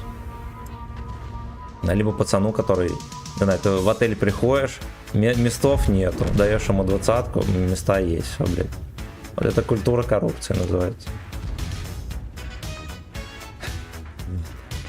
Ну, понятное дело, что у них коррупция есть, но я думаю, что и контролирующие органы достаточно сильные для того, чтобы поддерживать все на нормальном уровне, потому что, ну, допустим, да, развалился союз. Очевидно, что можно жопу расслабить. Вот в 2003 году заходит враг, у них все работает, все, блядь, едет, все отвечает характеристикам, все, блядь, современное, да, там стратегия и так далее, у них все есть, нигде, блядь, не оступились, не обосрались нихуя. Вот, ну, понятное дело, некоторые косяки были, да, там военные, там кое-где пацаны заблудились, приехали не туда, там пиздоретик получился. Да, там либо вертолеты сильно смело применили, там была ситуация, короче, там, ну, фартануло, в целом могла получиться какая-то катастрофа небольшая. Но, блядь, по итогу-то все заебись. Все заебись. Ну и сейчас тоже они кучу задач на СВО решают и решают более чем удачно. Да, там наведение дальнобойных ракет, прочие происходит, да, там разведка, там куча всего. Все это решается. Ну то есть у них, ну короче, работает все. Работает, блядь, все. Вон есть пацаны, которые отвечают, да, там за планирование операций хохлам. Хохлы-то, я уверен, хуй что, блядь, сами спланируют и сделают. И получается. Получается. Тем более, что без инициативы, да. Ты ж когда сидишь просто и, да, там... Ну, короче, блядь. Они смогли перехватить инициативу. Вот. Это ли не молодцы? Если притягивает S, ты обязан... Стикфингер, да, до сих пор не взял отметки, но ёбаный. Да. S, Бастерс. Бля, там опять не гачи версия, пацаны.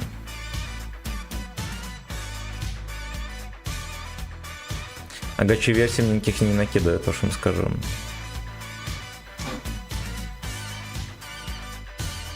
Пизда, реально, прикиньте, YouTube не рекомендует.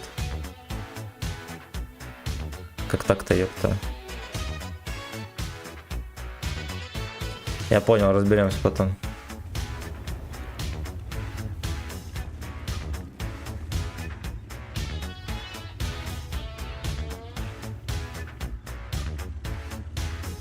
Ну, потом разберемся.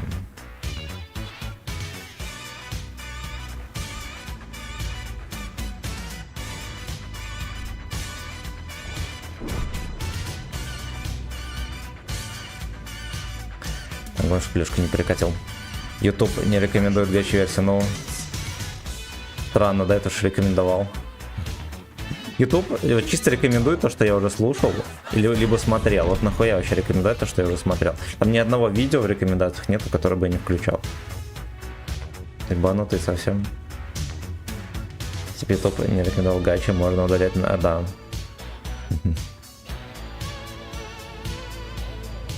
I afraid, but как...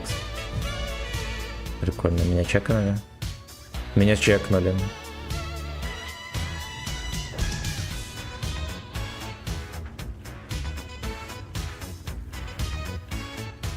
Ви-ви-ви-ви.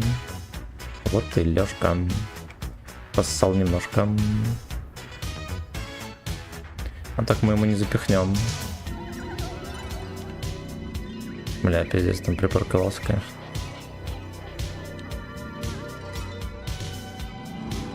Пиздец, ты, может, выкатишь, фрейрок? Понятно. Наверное, забыл, что он на левел старше. Сука.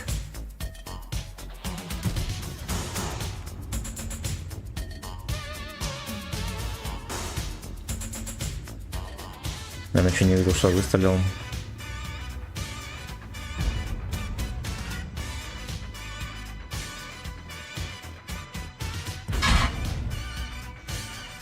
Нахуй ему в НЛД эти всякие стрелять себе дороже.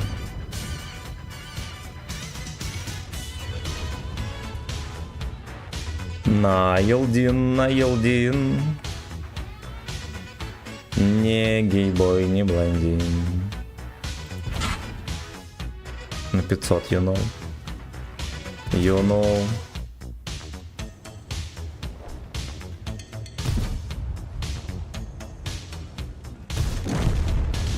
Нормально, 87 хп пацаны дотаранили.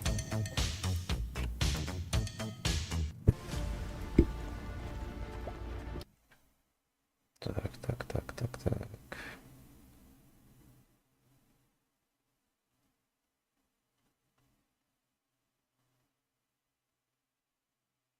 Сейчас, 1 minute, пацаны.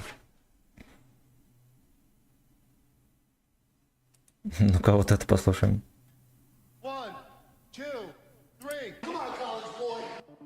Короче, прикол, у нас за 20 км от города есть военная часть, туда 2 раза прилетели беспилотники, они решили поставить рэп и ПВО, это 5 спаренных танковых пулеметов. Приехала новая завода, из всех рабочих оказалось только 2, заебись. Заебись. Это же смешно. Все топ... Нет, Кубик, здорово. Всем здрасте, пацаны. Всем здрасте.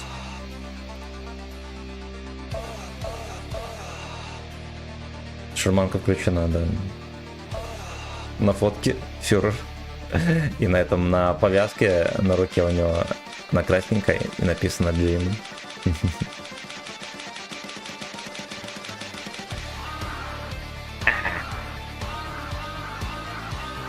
Блядь, жестко. Жестко. Я думаю, будет полегче.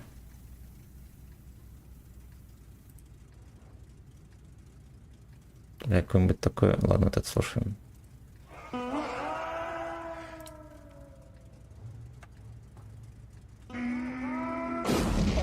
Шмыгает 3 дырки. Спаривайте мужиков, а не пулемета. Там все будет работать.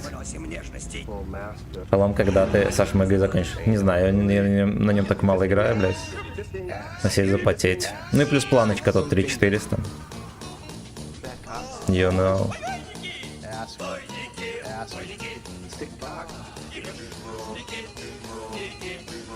Жброники.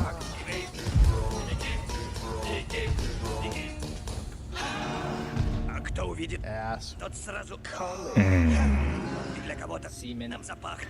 Улетел на Е50М, дальше челлендж выполняет. Давай, давай.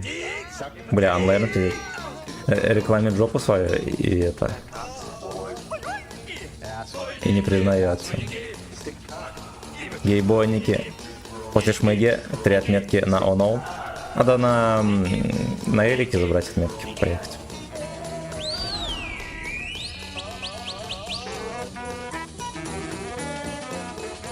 Онлайн 100% с тобой. А почему не 150%?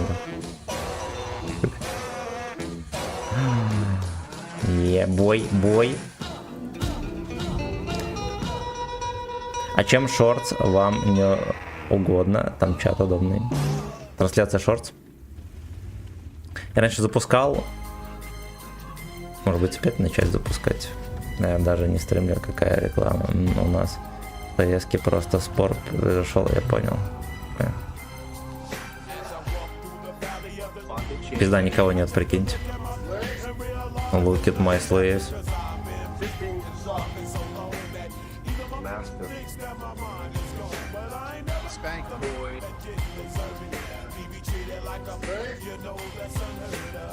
TV лака слейв. Слушайте, а давайте, может, туда поближе подъедем. Мэггет.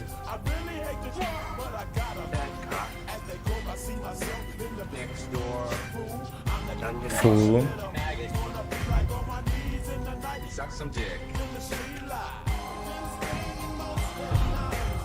Ебать. Гей секс парадайз. Хорошо, что зашло. Бросил ветку, Вазик опять. А, сейчас играю на Вазика деда. Но слушай, я его раскушал реально имбачка. Ясен хой.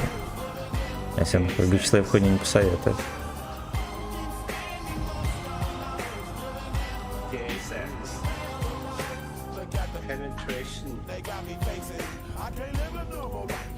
Гара penetration.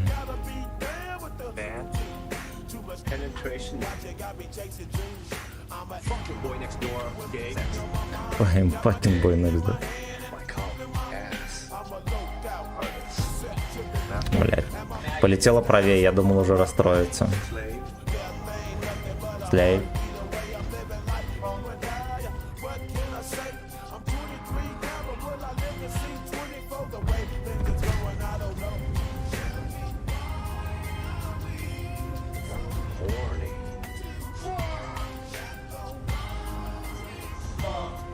Suck.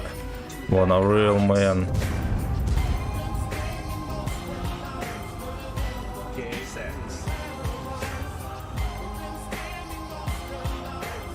На кого быстрее? У него КД быстрее, да? Отлично.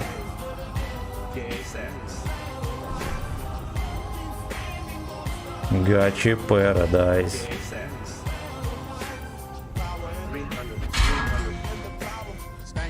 Олежка, иди нахуй. Блять, БК, сука. Dungeon. This game. Я, честно говоря, думал, что им займется какой-нибудь, блядь, ФСБшник. Ну ладно. Слейв. Блять, я хотел закрыть зал, сука. Ой, чтобы он урончик оставил, сучка. Сучка. Шмаги скорость снарядов 500, блять, как у арты, но... Взял быка за рога,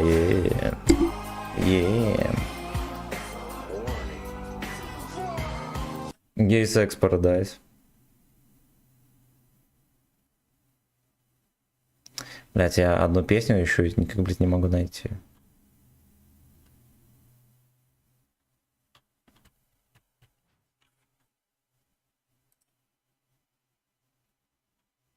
Блять.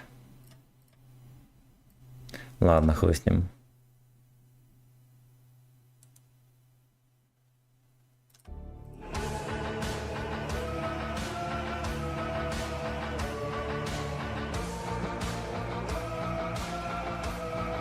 Он стрельнул, и, бля, в середине боя приходят, если попадать. Ну да. Ну, как бы у него нормальные бубейки, просто что они медленно летят. Вблизи с ними перестреливаться окей. Так, да, уебище.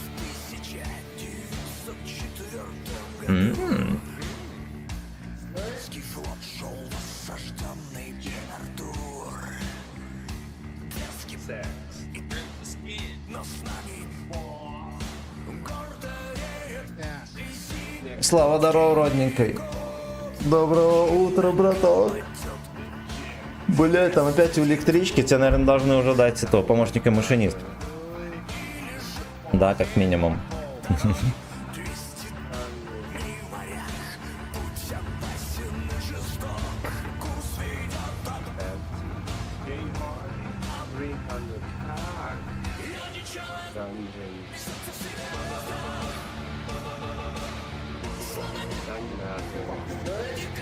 Я на работу уже еду. Ну я понял. Я имею в виду, что на электричке едешь или уже не?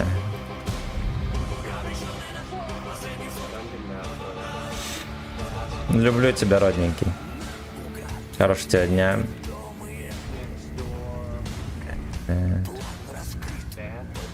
Воен.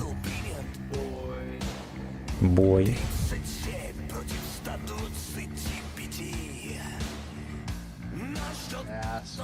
Я там не мешаю фраеру. Мешаю. Слушай, Лехи не едут сосать. Влад, здорово. А что за песня сейчас играет? Это Цусимин. Радиотапок Цусима Гач. Наверное, в оригинале тоже хорошая. В машине, спасибо. И, ну, понял. В Москве солнце или нет?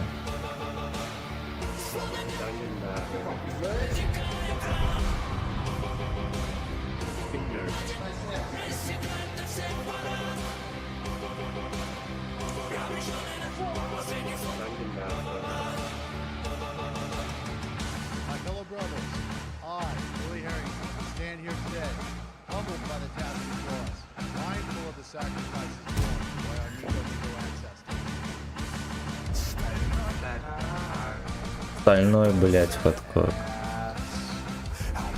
Если меня может в бортик ебануть. Может и не может. Не пошел он нахуй. Это мне не интересно. Слушайте, а сколько здесь борт? Может быть, на нем можно перекручивать немножечко и катать как лошок? Ох, пиздец.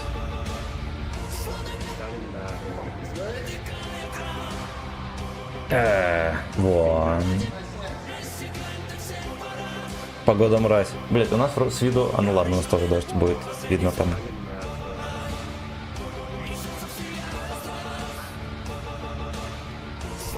Несется вселяя. Фак. Фак.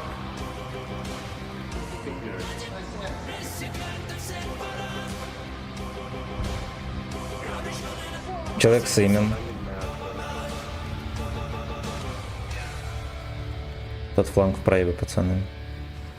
Там еще какой-то мразер стоит, высвечивает.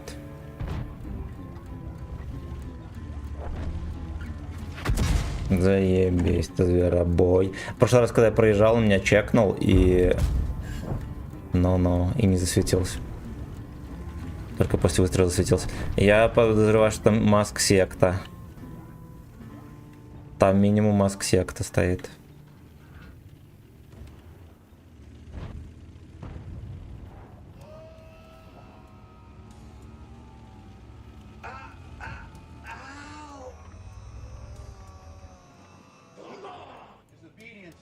That's a mistake.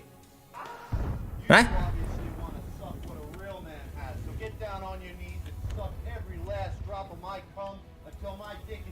No. Get your ass, fuck you, хорош. Good boy.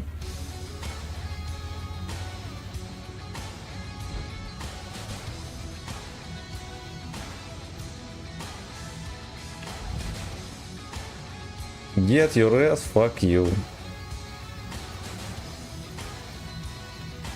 Now it's time to get your ass, fuck you.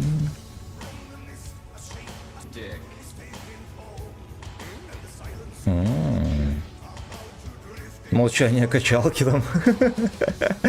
Там про молчание качалки поет.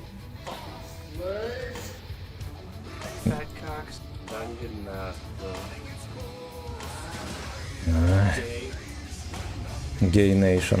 Поехали, поехали, Генка, тебя прикроет, если не закрыт никто. Босмарк. Босмарк, блядь. Хорошо. Следующий, абсолютно. Да мотивируешь, чтобы он, блядь, не сосал яйца и ехал.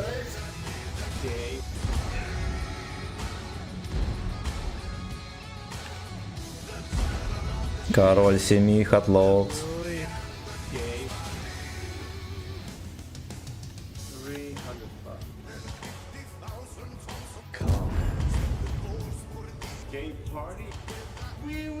Ну там Вазик был, мог бы поебать его. Горячий папаша сдирает кожу. Блять. Эх, только гача навсегда. Гача, блять, навсегда. Секс has begun.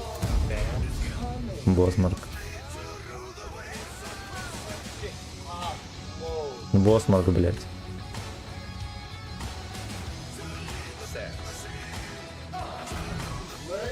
Прикольно, блядь. Хуй откуда бабехай, блядь, ВЛД, иди нахуй. Ой, блядь, ой. Ой, блядь, ой. Босмарк. Да-да-да. Да-да-да. Хорош. Це-ассистик. Оу, надеюсь, не ВЛД.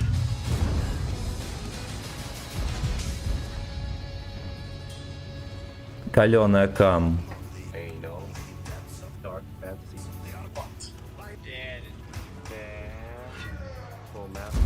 Блять, я хуёво выстрелил.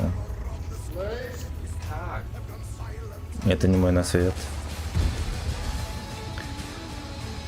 Как? Я там госпожу, наверное, 10 раз разбудил. Тонами своими.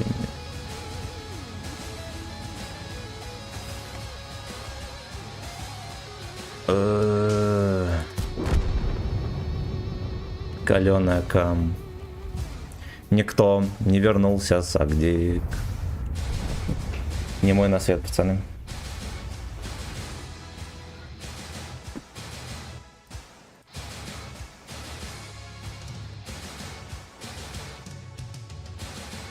Никто, блядь, не вернулся с Агдик, пацаны, что делать? На ВК-видео 30 числа будет розыгрыш 20 тысяч, сука, голды, пацаны. Вы понимаете или не понимаете? Подписывайтесь на ВК-видео, глупцы, пока не поздно.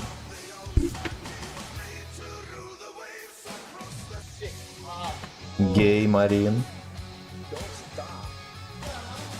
Ух, блин.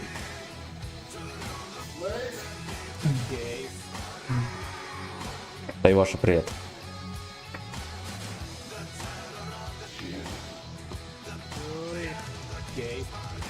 Билли Ганда. Крик смотрел. Инструкция по ВКГ видео.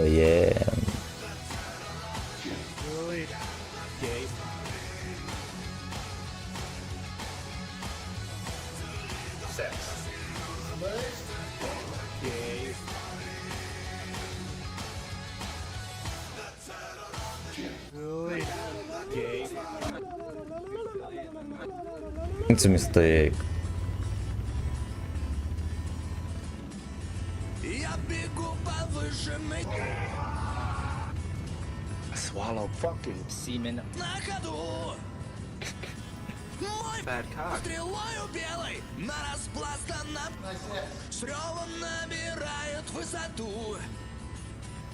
Мой стрелою белой на распластанном с ревом набирает высоту. Вижу голубеющую Ой, amazing. такую просто жаль. Жаль, что ты ее не видишь. Наш труден и далек. Мой несется на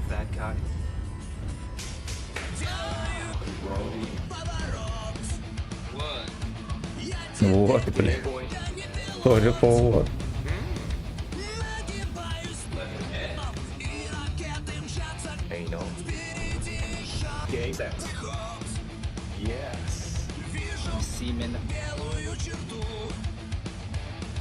Мой теряет высоту. Подкок теряет высоту. Натяжение, сердце в пятки. Я иду. Семен в Эйнол. Камен я иду. Раздался дикий крик. Все вьетнамцы.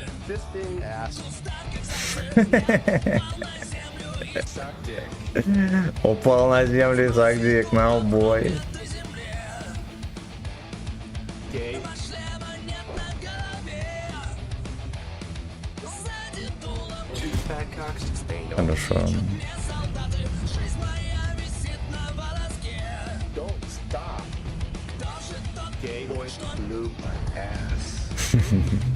одного вьетнамца я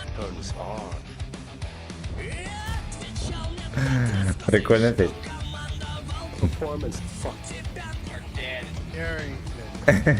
Тебя ебал Кэмин. Вьетнамцы врете зря. В шлемофоне четко слышал я. Бля, как у него ВЛД танкует. Невыразительно. Вроде как должен... Наверное, перекашивает там как-то. Мастер Вейн подбил меня. А, нихуя, не пробивать. Я думаю, в щеку зашьем. Желтодикие вьетнамцы. Истинно С в кустах, как заяц. Ну, извините, пожалуйста, осторожно.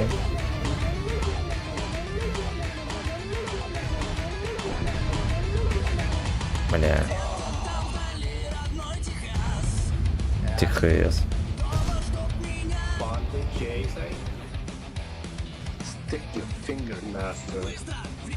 Блять, что я сделал, блин?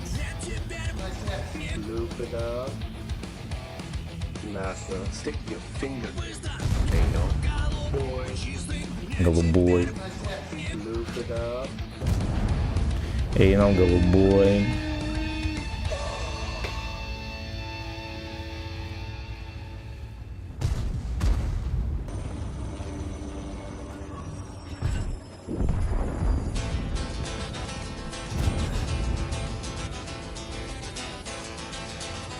Наверное, обычная версия врубилась.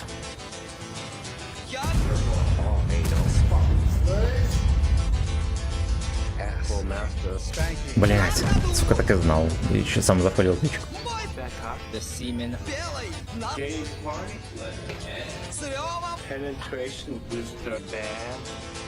С ревом Penetration не второй вариант. Еблан. Вижу голубеющую такую просто Жаль, что ты не видишь Труден и далек Несется на Команд Калачбой. Я тебе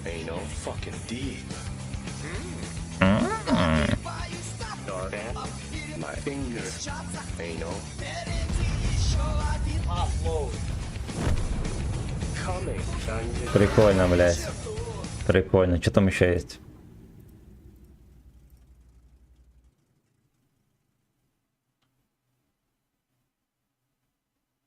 Босмарк.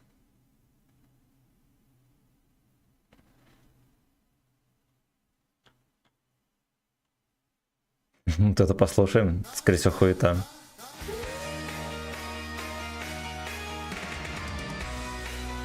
Босмарк, блядь. Набирает высоту.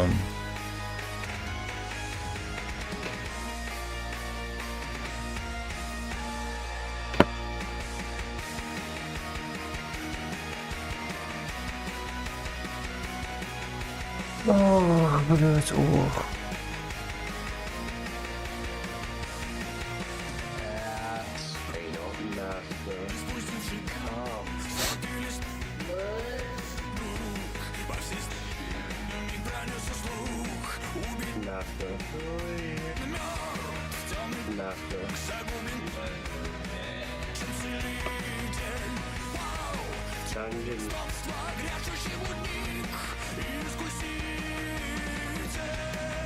Для десятками, сука.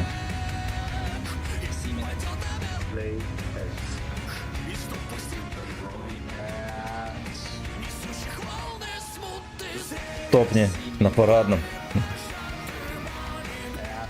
Пентек здорово.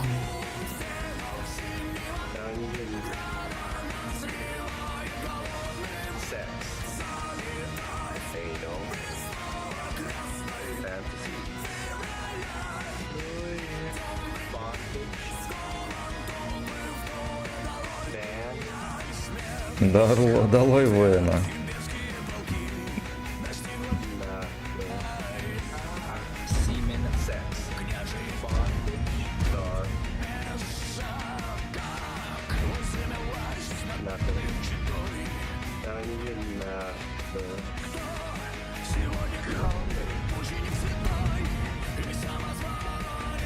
Мученик святой. Не, ебланская песня.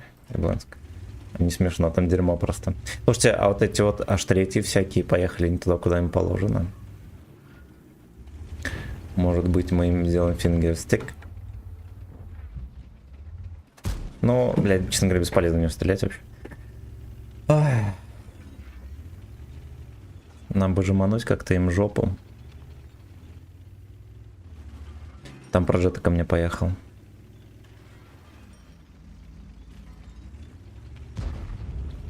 Гачи-мученик святой.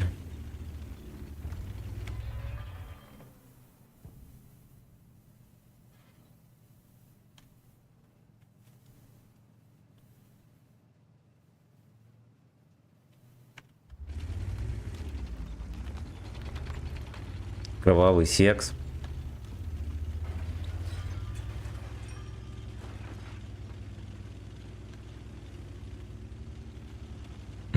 Леха выталкивает. Наверное, хочет заставить его жить.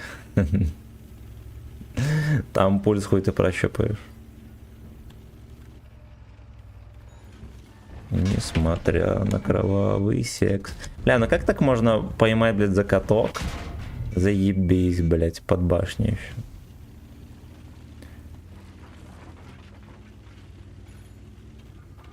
Гачемученик святой. Я, блядь, еще дергаюсь, у меня в каток сбрасывает. Сбрызгивает, точнее. Норма, чи не норма? Да Прогетто, видимо, уехал куда-то. Угу. Несмотря на кровавый секс. Хуёненько, пацаны, не смогу пиздюлей получить. Давайте мы подождем подружек. Да, мало ли не протрезвеет.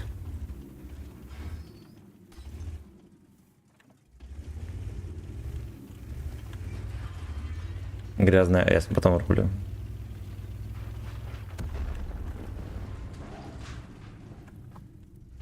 Хорошо, ебаный троху, поехали. Заебись, блядь, тоже за каток с первой. Бля, они заебали.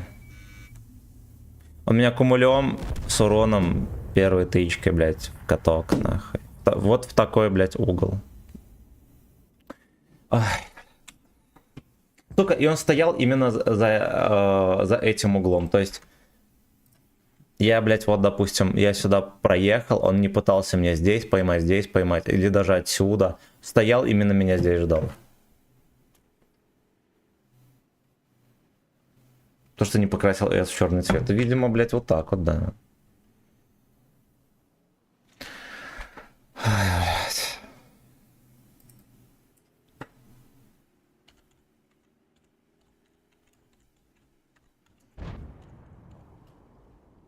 С детства, блядь, дуэйнул.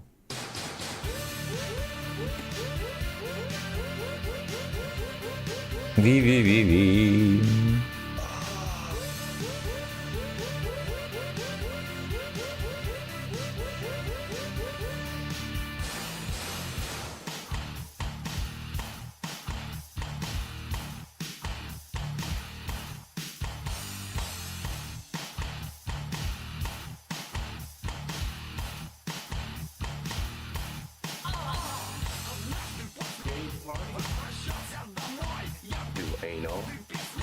Леха 227799, понятно, блядь.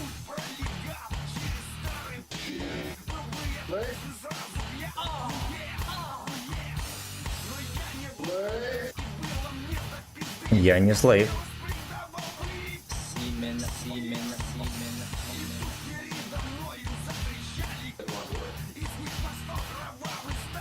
Калачбой.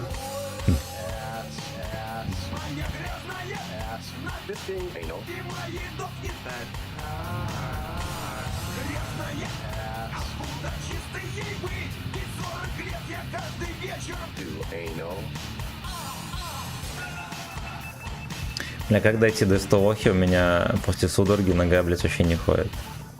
Пошарит. Как на педали нажимать, блядь. Мне ёбнет опять судорог. Прям чувствуешь, если напрягу икру, все нахуй. Тогда все. Блядь, кумулем бы ему дал, наверное.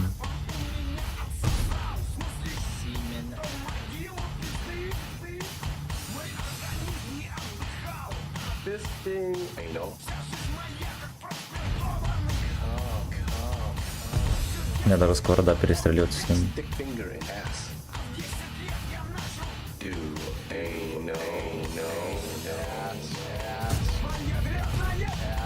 Это ходенько затея. Самое смешное, что эти ебланы, блядь, потом поедут еще на гору. Мой грех на немецкой технике играть. Что поделаешь? Главное, чтоб на жопе Балкин-Кройс не был набит. Остальная хуйня. Так жарился. Я хуй знает, меня просто, блядь, утром как ёбнуло. Вообще, у меня такой жесткой судороги никогда не было. Вообще пизда. Все S обрыгал.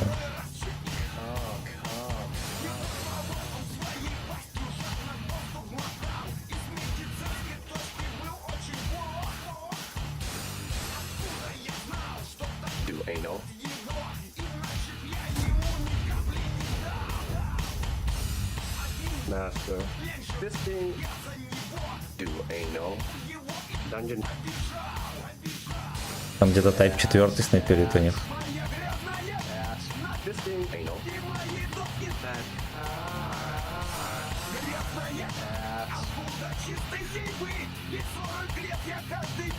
Do anal. Ну, ждем. Fisting. Anal. Неужели, блядь, в кустах никого? Я что-то не поверю. Господа, сделал ластик фингер, дяди. Да. Да. Бля, там КВ-4 по полям. 268, ебануть совсем. Леха не едет.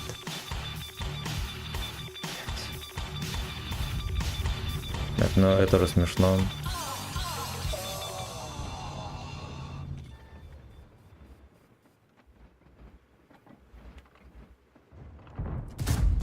Ну это уже смешно. Столичная звезда решила бросить все и начать...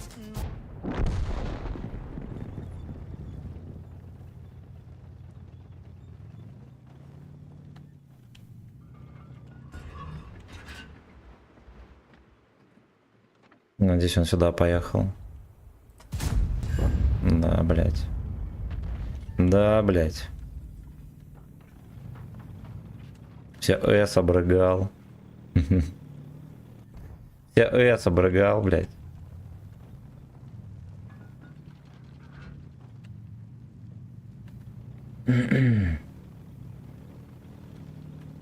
Минотавра на базе стоит, это нормально. Даже ПТМ стоит. Да, блядь, не слился, хуй с ним, пускай на базе хотя бы стоит. Было бы хуже, если бы он уже слился. 10 лет я начал дуэну.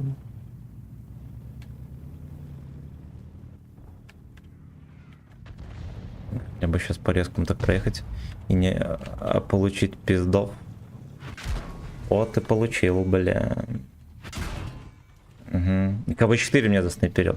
И он меня тоже победил, ребята. Где-то чудо. Ебаный рот. Че, конченый совсем?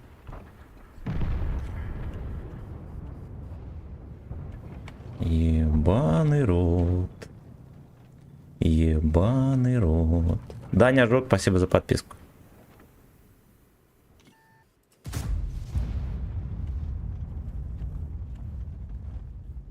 Там СТРВ терпят на низу, вы заметили? Лёшка не в кустах. А Лёшка-то говорят, не в кустах.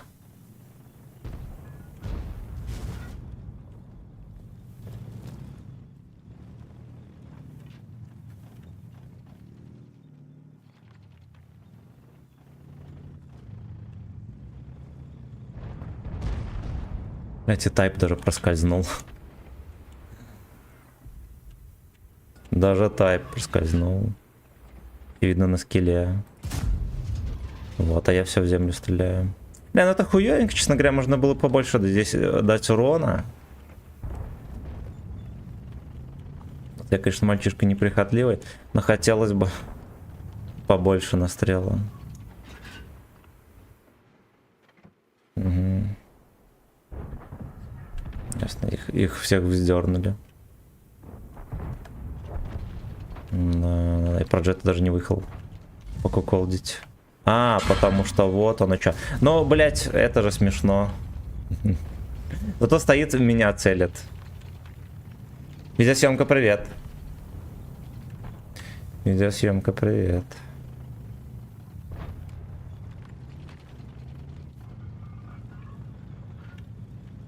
А в 10 лет я начал дуэну. Блять, верхнюю часть, ну вы поняли, среднелобовую деталь, если можно так назвать, улетела.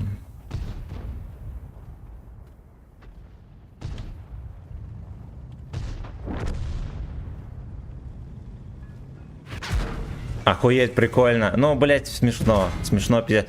Ну, блять. Сразу же мне на ходу. Ой, боли. Ну, какая хуйня. Этот пес на ПТХе, да, ловит и сразу же еще один кидает. Да. Стоят сведенные на СТРВ.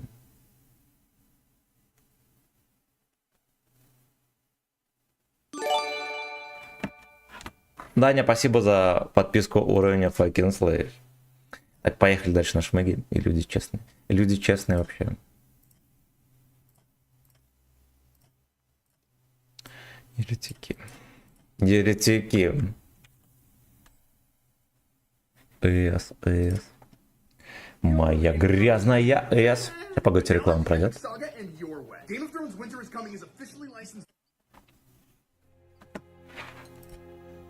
Угу.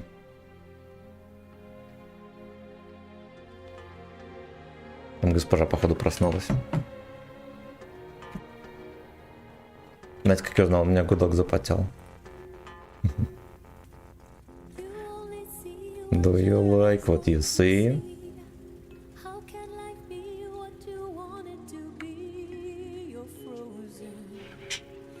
Соски натертые.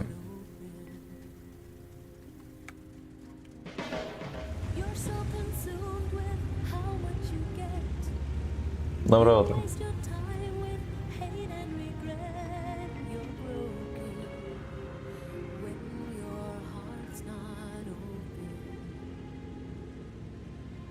Каточку на оно за соточку, давай, я в деле. Фингеры смочены. Намачиваем фингеры, ребята. Спасибо за лайки.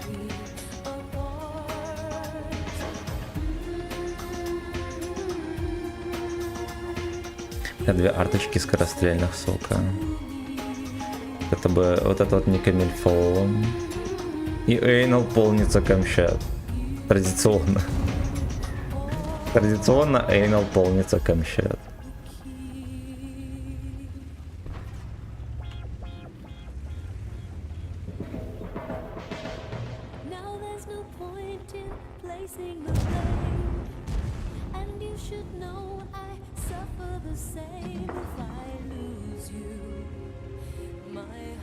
I fuck you. Anal will be broken. Рановато я выехал.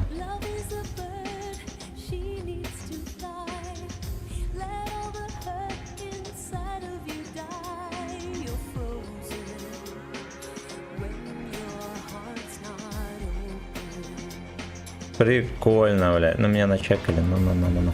А, может быть, отседал? Ага, да, вон, блядь. Сука.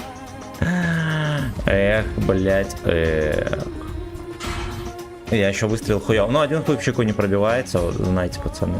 Там броня.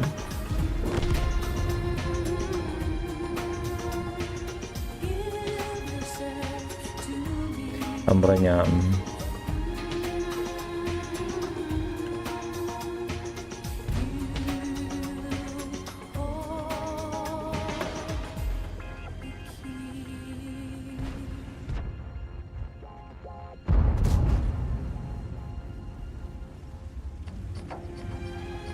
What can I suck, do you like what you see? А мальчишки снизу продавили, может я тоже смогу?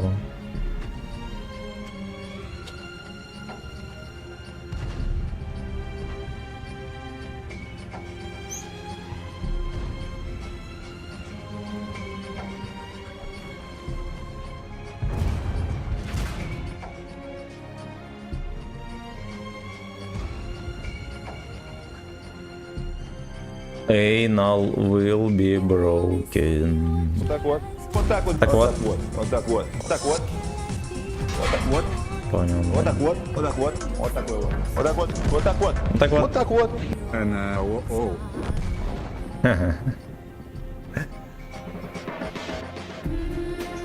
О-хо-хо.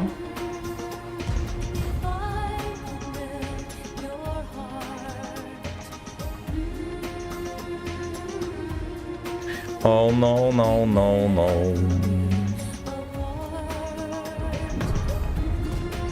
Блять, сейчас сдохну. Наконец-то решилась проблема заказа на Али, заказал китайскую версию, ошибся. Я еле склонил продавца отменить заказ, спасибо служебной поддержке. Это Али 25к через пару дней. Поздравляю.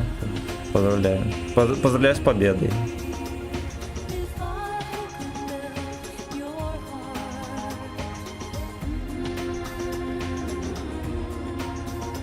Все мусорки чекались, пацаны.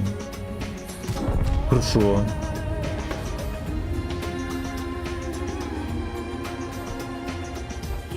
Так-то арточка не ебла, они все на той стороне были.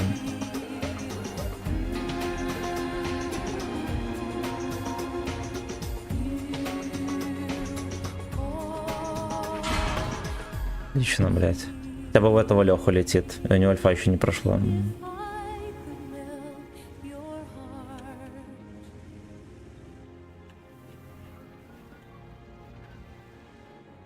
Но... Марточка по мне. Щенячий патруль. О телефоне я понял. Понял. Поздравляем.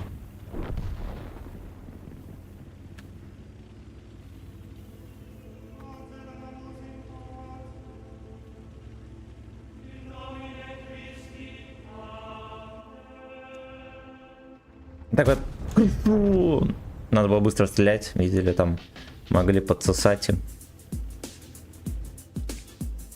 Могли подсосать им.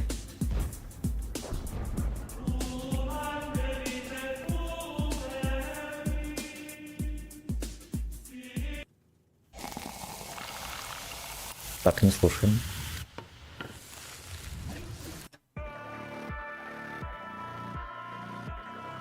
У нее стояк, девочка с ялдой. Это леди гейбой. Блядь.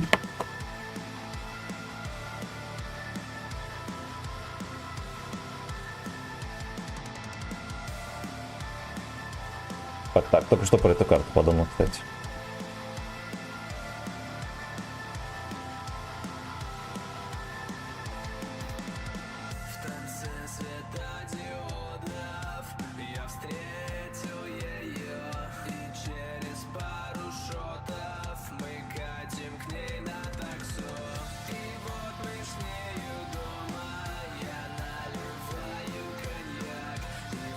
Так, як?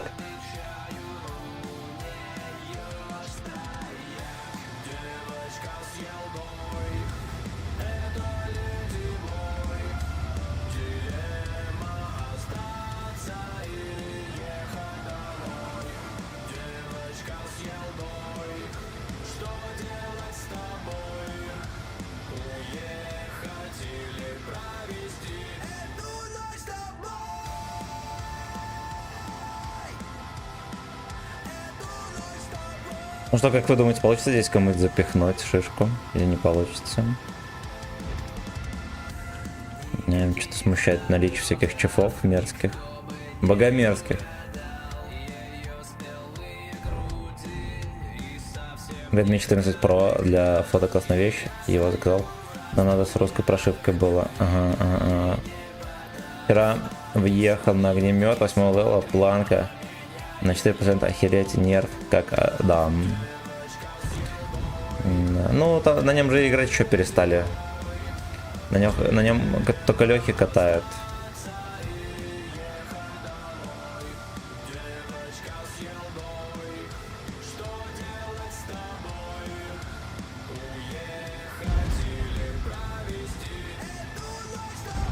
Не бывает. Вот он вышел, конечно. Добро. Добро? Я сетик по гусле хорошо.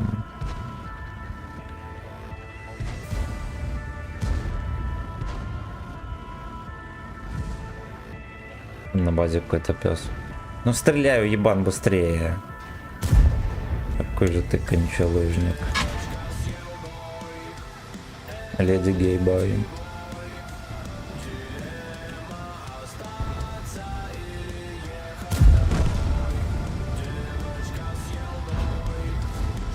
Ну как его не пробил борт, ты охуел совсем.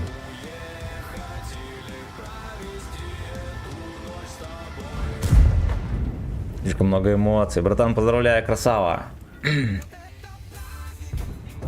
Ну, он был должен мне тычку.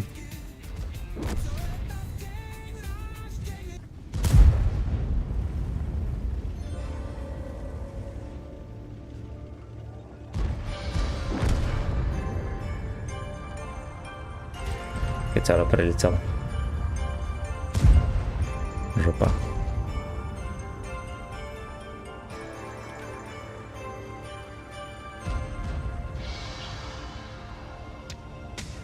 На голубом кольце японских декс. Ну и что это он не выхотел?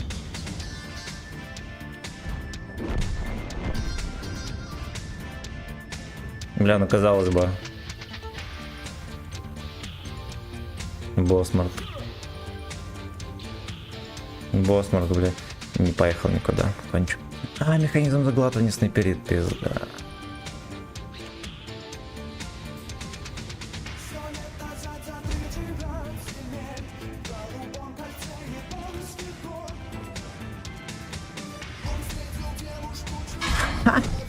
Иди ты нахуй, ебан, бля. Ну это просто пизда. Стоял сюда, смотрел до последнего. Че, заглатывающая ебнул меня.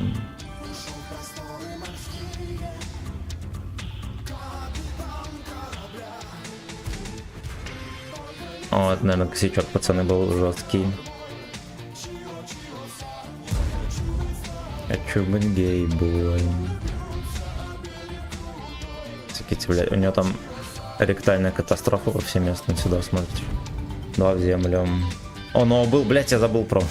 После этой катки оно будет. После этой катки будет оно.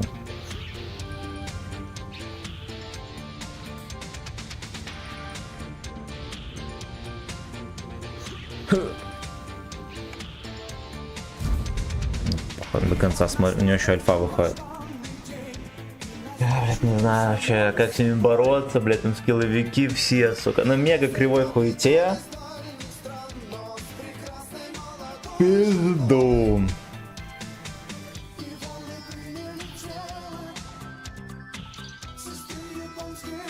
Ты классный парень, и как стример, и вообще всегда отдыхаю, когда твои стримы. Спасибо, спасибо. Поддержка нам нужна. Котейка тоже так считает. Корм закончился, я ему вчера не купил. Вот, он с утра просил кормежку, пиздец, я ему креветок сварил. Уже это жадно съел и все, теперь успокоился.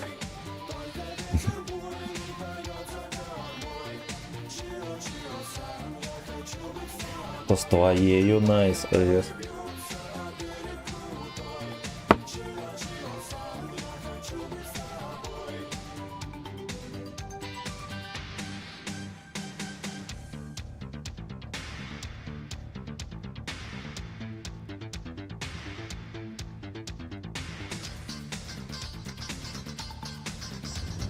Кривич. Это немножечко истории. Считается то, что у нас белорусы начались с 3 племен. Знаете, как звали эти 3 племени? Кривичи, Радимиши и Дрыговичи. Это древние белорусы были. Из них пошли древние белорусы. Первая отметка fucking bitch. Так, до 3 недалеко. Но. Как раз нашли тут. А, арты нету. Огнемет не в счет.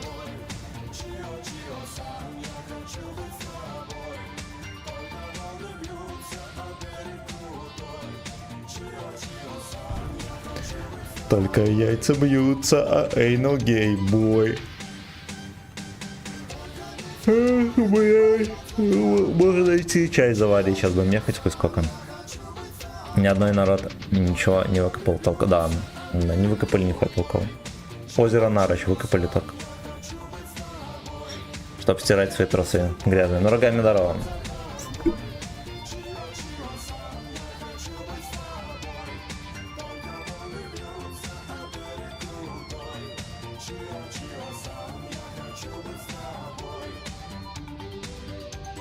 У тебя на аккаунте столько танков 6-8 уровня прокачиваемых, ты их держишь для заказов? Некоторые да, некоторые надо продать, но в основном они по делу находятся. Кривичи, древляне, да.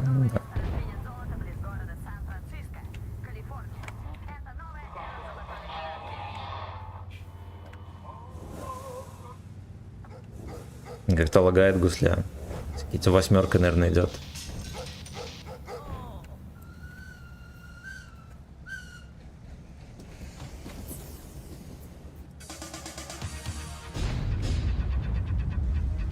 Танки по вызову.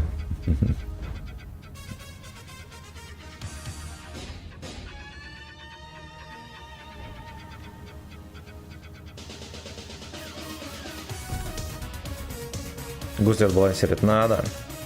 Надо, бля. Киньте наши на монтажку на танке приехать. С умным видом. Мне надо подкачать колес. Сагдеет.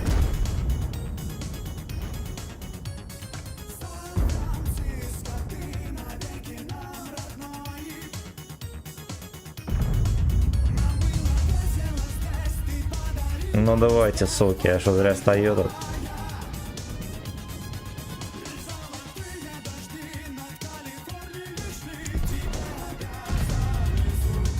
Бля, золотые дожди люблю, пиздец.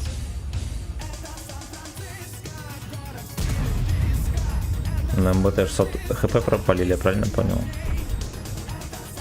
1000 найс АЭС. На камень. Как же так? Все у нас гейбой.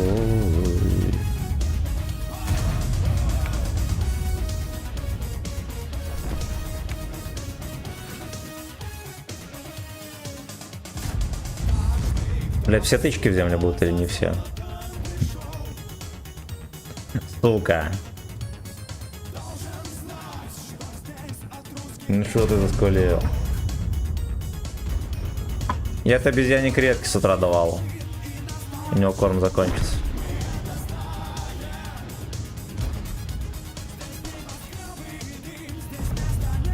А вот так вот. А, сука, не пробил. Лучше бы в камень дал. Сан-Франциско. Нормально. Хватит ему.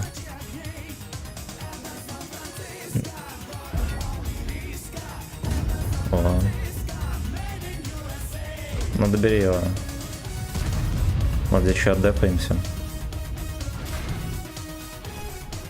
Чучело еще на голде, а я в ТФУ.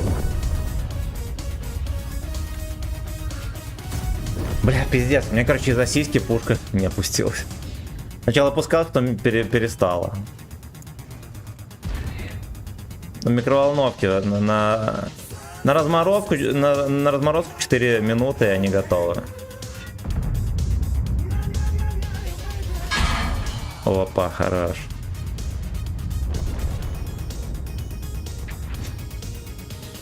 Критос просто, ну вы поняли, замороженные готовые.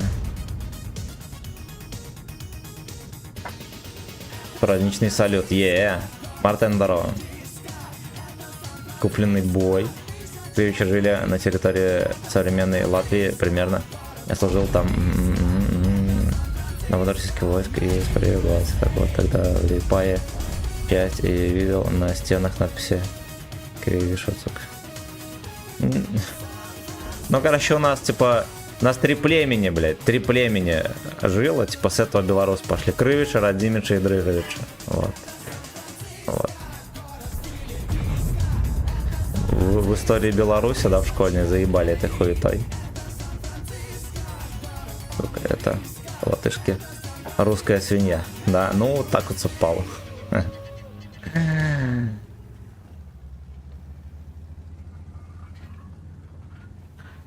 Заморозки осталось на 3-4 минуты.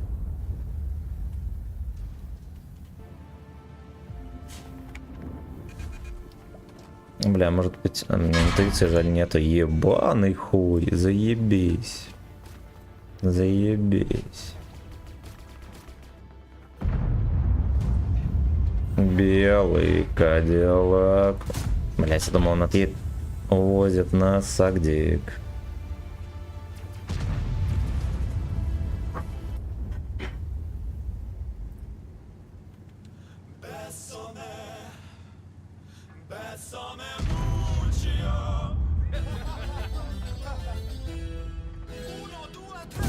Хорошо. Будет допаливать меня. Табузе нихуя движа не наводит за щеками. Мог бы хотя бы фугасик пристроить, да, тут по знакомству. Хорош.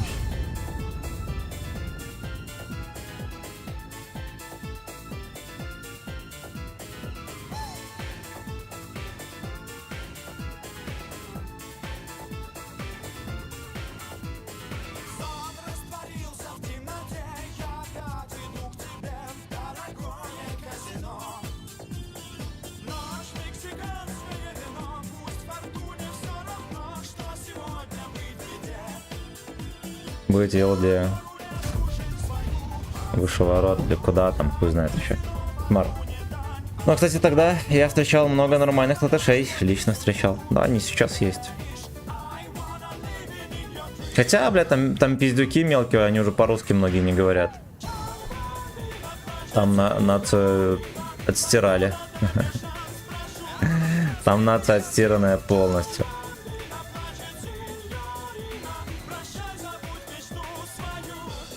Там вопрос политики, блядь, пиздец, Убер Алис.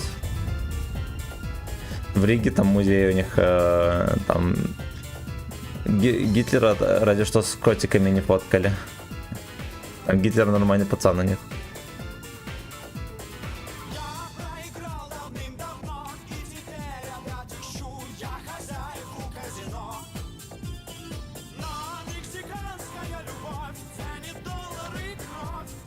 Вот уже черкаши. У меня мамкино часто латыши. Вот, но сейчас уже непонятно, кто латыши были все время. Бля, там пиздец нацисты ебаные.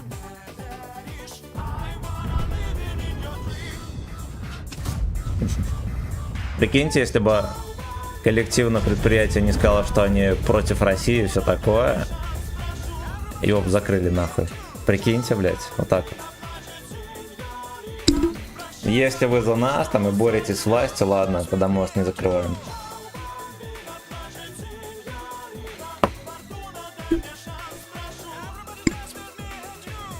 Нерью постарался, он же мастер стирки трусов батиных моих.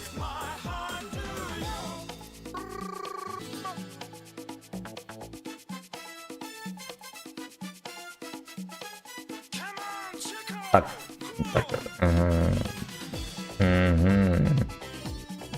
Поехали дальше.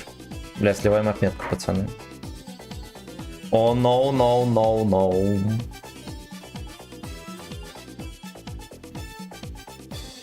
Ночь мексиканское говно.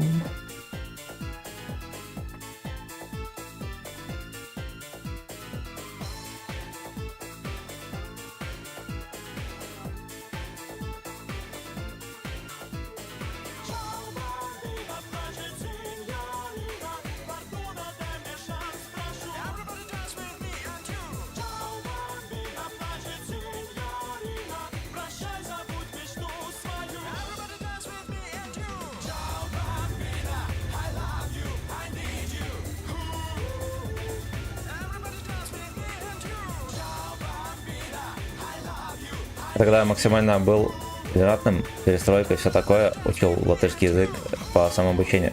Ведь надо знать язык региона, где живешь. Язык, кстати, очень простой. Да, все вот эти полумертвые языки, они все простые. В русском там синонимов, не знаю, синонимов слова красивый там миллиард. Ну ладно, штук, наверное, 15-20. Вот, а там красивый, все, блядь. Так же, как и в белорусском тоже.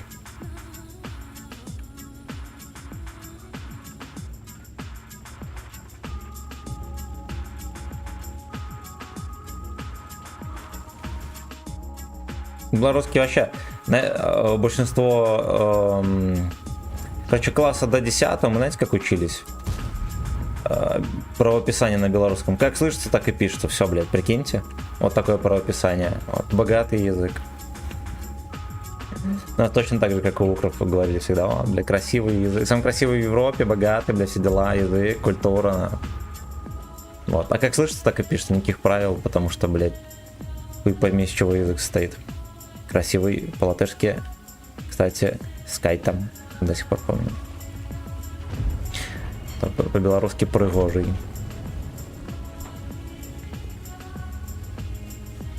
Як чую, так и пишу, ну заебись, блядь.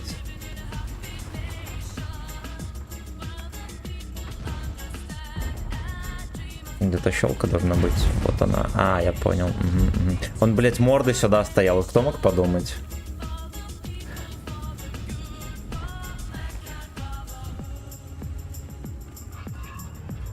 Скай-то, блядь. На.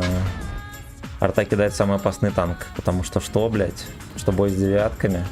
Надо пилить восьмерку. Да. Да ёбаный рот, блядь. И этот пес выехал. Ебать некого. Ебать некого.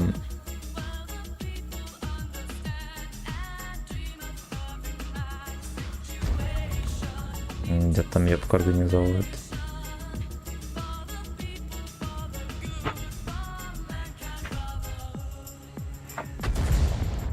Ебать, я думаю, уже хату сломали.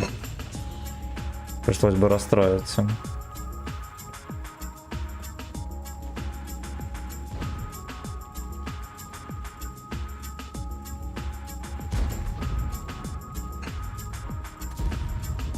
Рикошет. Ой, Господь, Господь.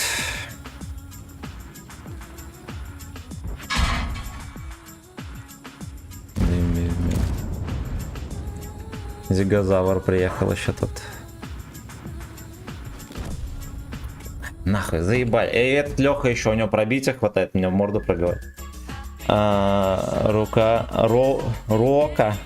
Сумка, сома. Зуб, ясно. Зубас, блядь, чилос, салатос, волкос. Это мы знаем. Короче, ладно, мы на этом кончим, пиздово. Пиздово, опять начался беспредел, не будем это терпеть. Сейчас риданусь и come on, let's go. За машиной пойду. Пойду, блядь, за машиной.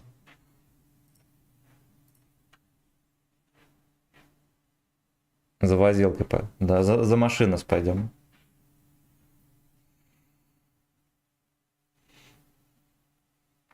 В 5 часов по Москве вечером увидимся. Будет опять стрим.